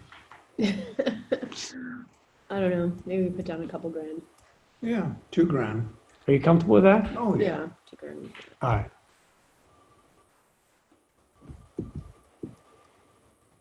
All right. So again, I couldn't take all that amount today. But what we could go ahead and do for you, which I think you would, appreciate if we went ahead and put I just put 1,500 down. This is what I did rather than $2,000. But what I went ahead and did, it took the total investment down only 13,388. The amount that you would be taking out and opening an account in 60 months would be basically 11,888, which is just $188 a month. That'll work for you, won't it? Welcome to Dreamstar Remodeling. Thank you, guys. Send us your quote. This price is good for a year. Now, do you ever roll the other years? What's that? Would you still stick it out I've after that had point? luck lately. If I said that, they at pay 7 at or that 10 point, if I years, said, well, no just send us, email us the quote. Well, you can flip it out. If it's about meeting the monthly Really? investment, you can flip out to your years. But when I'm in there, I'm trying to isolate. I At knew that that was point. bull crap because Just, and then besides price or pay, they're gonna keep you moving forward, which is what's asked before we show the price, right? So everything she gave me was bull crap and I knew it. So therefore, I just had to take it back to the money is what I have to take it back to. If I don't take it back to the money, I'm missing something. Yes. I mean, I just feel like, I think everybody relates to that, is that end thing, like going through all of that and just saying, email me the quote, I mean, obviously I missed something along the way, but, as many times as I probably haven't been as thorough as you were, but that is really the number one issue that I get. Well, that's why it's you like- have to get that pre-close down. And once you get the pre-close, it's nothing besides price. When they tell you to email the quote, it means the price is higher than what they're expecting. If you don't fight there and you think they're going to call you back, they'll never call you back. And you probably missed, building the value. And There's something it's missed. that- Yep. Blowing that up. Right, just disregarding really driving the retro. pain in and. But really talk about the window. That was one of the issues I sold too early. I got to the window and always came up with what we have. You don't talk about anything that we Nope. have. You talk about everything that could possibly be going wrong with their current situation and how that could probably affect what's going on, how, what do you think could be going on, you see this, it's just about the window. Mhm. And well, so what do you guys have? Oh, well, I'll share that with you in a minute when we go back inside, trust me, you're gonna know everything about what we have. But again, let's revisit later, and then when you bring them back, then that's the PowerPoint you should prove to them. Yeah, we And don't, then the commitments. don't give a Band-Aid at the window. If you give a Band-Aid at the window, your name is Johnson & Johnson, and you're never going to sell as big a window project as you want to. You might have snakes in the wall here. I think it's I've hard sometimes when I we're. wanted to say that so many times. People have that fear of, I just didn't talk to anybody. And we usually That's are. where, well, The fear of that's what? where, When we're that's, first out. 'Cause we that's where usually you don't have give to them take them, advice. Oh, yeah. that's where you gotta take them through the window lines. Yeah. You gotta share with them what's available, and if they tell you they're gonna call them, you're the first No one person. else is gonna do this. Yeah, then basically, you just call them out on the table, jump online, surf it, Right. have a, Do you have a do, kill you book. do that? But Oh, yeah. yeah, I've done the same thing. I pull out other warranties, but what about when they just aren't believing that no other company's Yeah. gonna do a reflash? Yeah. They're gonna not bring in stuff. When Like they there just, can't be- they listen to you, but they Just gotta be don't- another one that does it, yeah. The dream style reflex? Yeah. When they just listen to you and then engage, but then think There is- everyone does it the same. There's Yeah. some place where trust is lost. Yeah. So they There's just don't someplace believe trust you, is lost. basically. Yeah. You're That's where bullshitting me, So I I think- don't and all believe that you. stuff. Remember Yeah. steady model, right? Statistic, testimonial, expert opinion, analogies, design, and you. You have to show pictures of design and dissatisfaction. Remember we showed last time about choosing pictures? Yep. Use your pictures to scare the hell out of them. I walk back in, I got a picture, oh So my you God. could get a job like that, We yeah. specialize in replacing windows. Let me show you a few reasons why. 3 out of the 4 inspections. Unfortunately, because we're the only people in San Right. Diego that have our own unique installation method, Uh-huh. this is one of the reasons why people call us over anyone else that you're gonna find here, because we don't just glue windows to the outside and know it's a problem. We know, again, if we don't put the level inside the track, we don't address the fundamental reasons on why the window fell in the first place, we're just putting a Band-Aid on. And we don't wanna just put a Band-Aid on for anybody. Our reputation's worth it. We don't need your business, we value. And then I go into, it's Pella, a 94-year-old company is entrusted us to partner with some grants and that point, on the name tag, got Pella on there. They've done their homework and make sure that we're quality. Use the word we. When you talk about Pella and Dreamstyle, use the word we. Here's what we do. Not here's what Pella does. No, here's what we do. Here's what we do. Here's what we do. Here's what we do. Okay? Don't separate the two, use we. Okay? Here's what we do. Because at the end of the day, we're back in the product. We're married to it. Here's what we do. Don't use them, us, them, us. That's confusing. You're talking about divided responsibility at the same time you're talking about single source accountability. Here's what we do. Make sense? All right, let's finish this thing and get the hell out of here. Oh, you're not done? In ending, data. Oh, Average doesn't understand the work ethic of great. Okay? Means again, if you don't know your commitments by heart and you're having to think about them inside the house, you're creating too much work for yourself. Your brain cannot remember what you're supposed to try to say and basically focus on what the customer is actually telling you also. There's no way to do both at the same time. There's no way to learn and observe and basically bring in all that content at the same time. When they tell you you're doing too much, it's because they're not reaching as high as you. So again, when people get just saying, I don't do that, I don't need that. Again, that's not up to you to determine that. It's up to you to do the best thing you know to make the most amount of money. And I promise you, I wouldn't go after it week after week after week after week if it didn't work. But I would ask you guys, well, what's going on out there? What are we doing? No, I already know it works. You've just got to follow the process. The process creates mediocrity, and there's never a reason why any of us should ever be under 30%. Zero reason. Okay? So again, if your lead didn't work out, what's your backup plan? There's a install visits. We're getting quite a bit of them. We got a warehouse full of windows out through there. If you're not visiting your install, shame on you. If you're not networking, picking up your referrals, doing those things we need to do to be successful, then we're being lazy. And nothing's ever just going to come to you. You got to go out and get it, right? The universe returns back to what you put out. You get back what you put out. So again, we want to make sure we're doing everything in our power. So again, today we went over commitments. Okay, use basic CalFirst when you have the option to use CalFirst. Don't just leave basically wood on the table. Pick it up. We need to make sure we're picking up all the dollars that we can. Focus on that finance percentage. Sell that payment. Even if they tell you they're paying cash in the beginning, they're fucking liars. They're cash. Nobody pays cash when you can take advantage of free money. Get them to take advantage of that. Figure out. Remember to explain the difference between a fixed loan and a secured loan. Get them bought into it. They're not going to go to their own bank and beat our unsecured loan, right? Rates have gone up. Prime's over 5%. Prime is over 5%. So when you look at that aspect, 6.99 unsecured is a pretty damn good rate, especially up to 120 months without raising the interest rate up. So figure out your way to sell those programs and help yourself make money. Because again, remember, your finance rate dictates your RPL, dictates your average sell, and it dictates your closing percentage. All those things are dictated by that financing percentage. I've made a career, and most people that are really good in this business make a career off selling the payment, not the price. If you're too busy selling the price, you're walking away from more business than you're getting. Guaranteed. I have a quick question about the app on our suite. It was really nice when we said. We're not allowed to say that here. What, our suite? No. It's dead. It's dead. We cheated on us. It's just. It's dead. I'm What just saying what that allowed us to do in front of the customer, what this app does not. We get rid of the overall payment because they keep staring at that. Before it was, can you understand what we have to do if you hold the value at this? Okay, we're revamping the entire system. We got to go to the window. We're right now we're about actually half to 3/4 of the way through basically revamping the entire pricing process on that system. So, all right.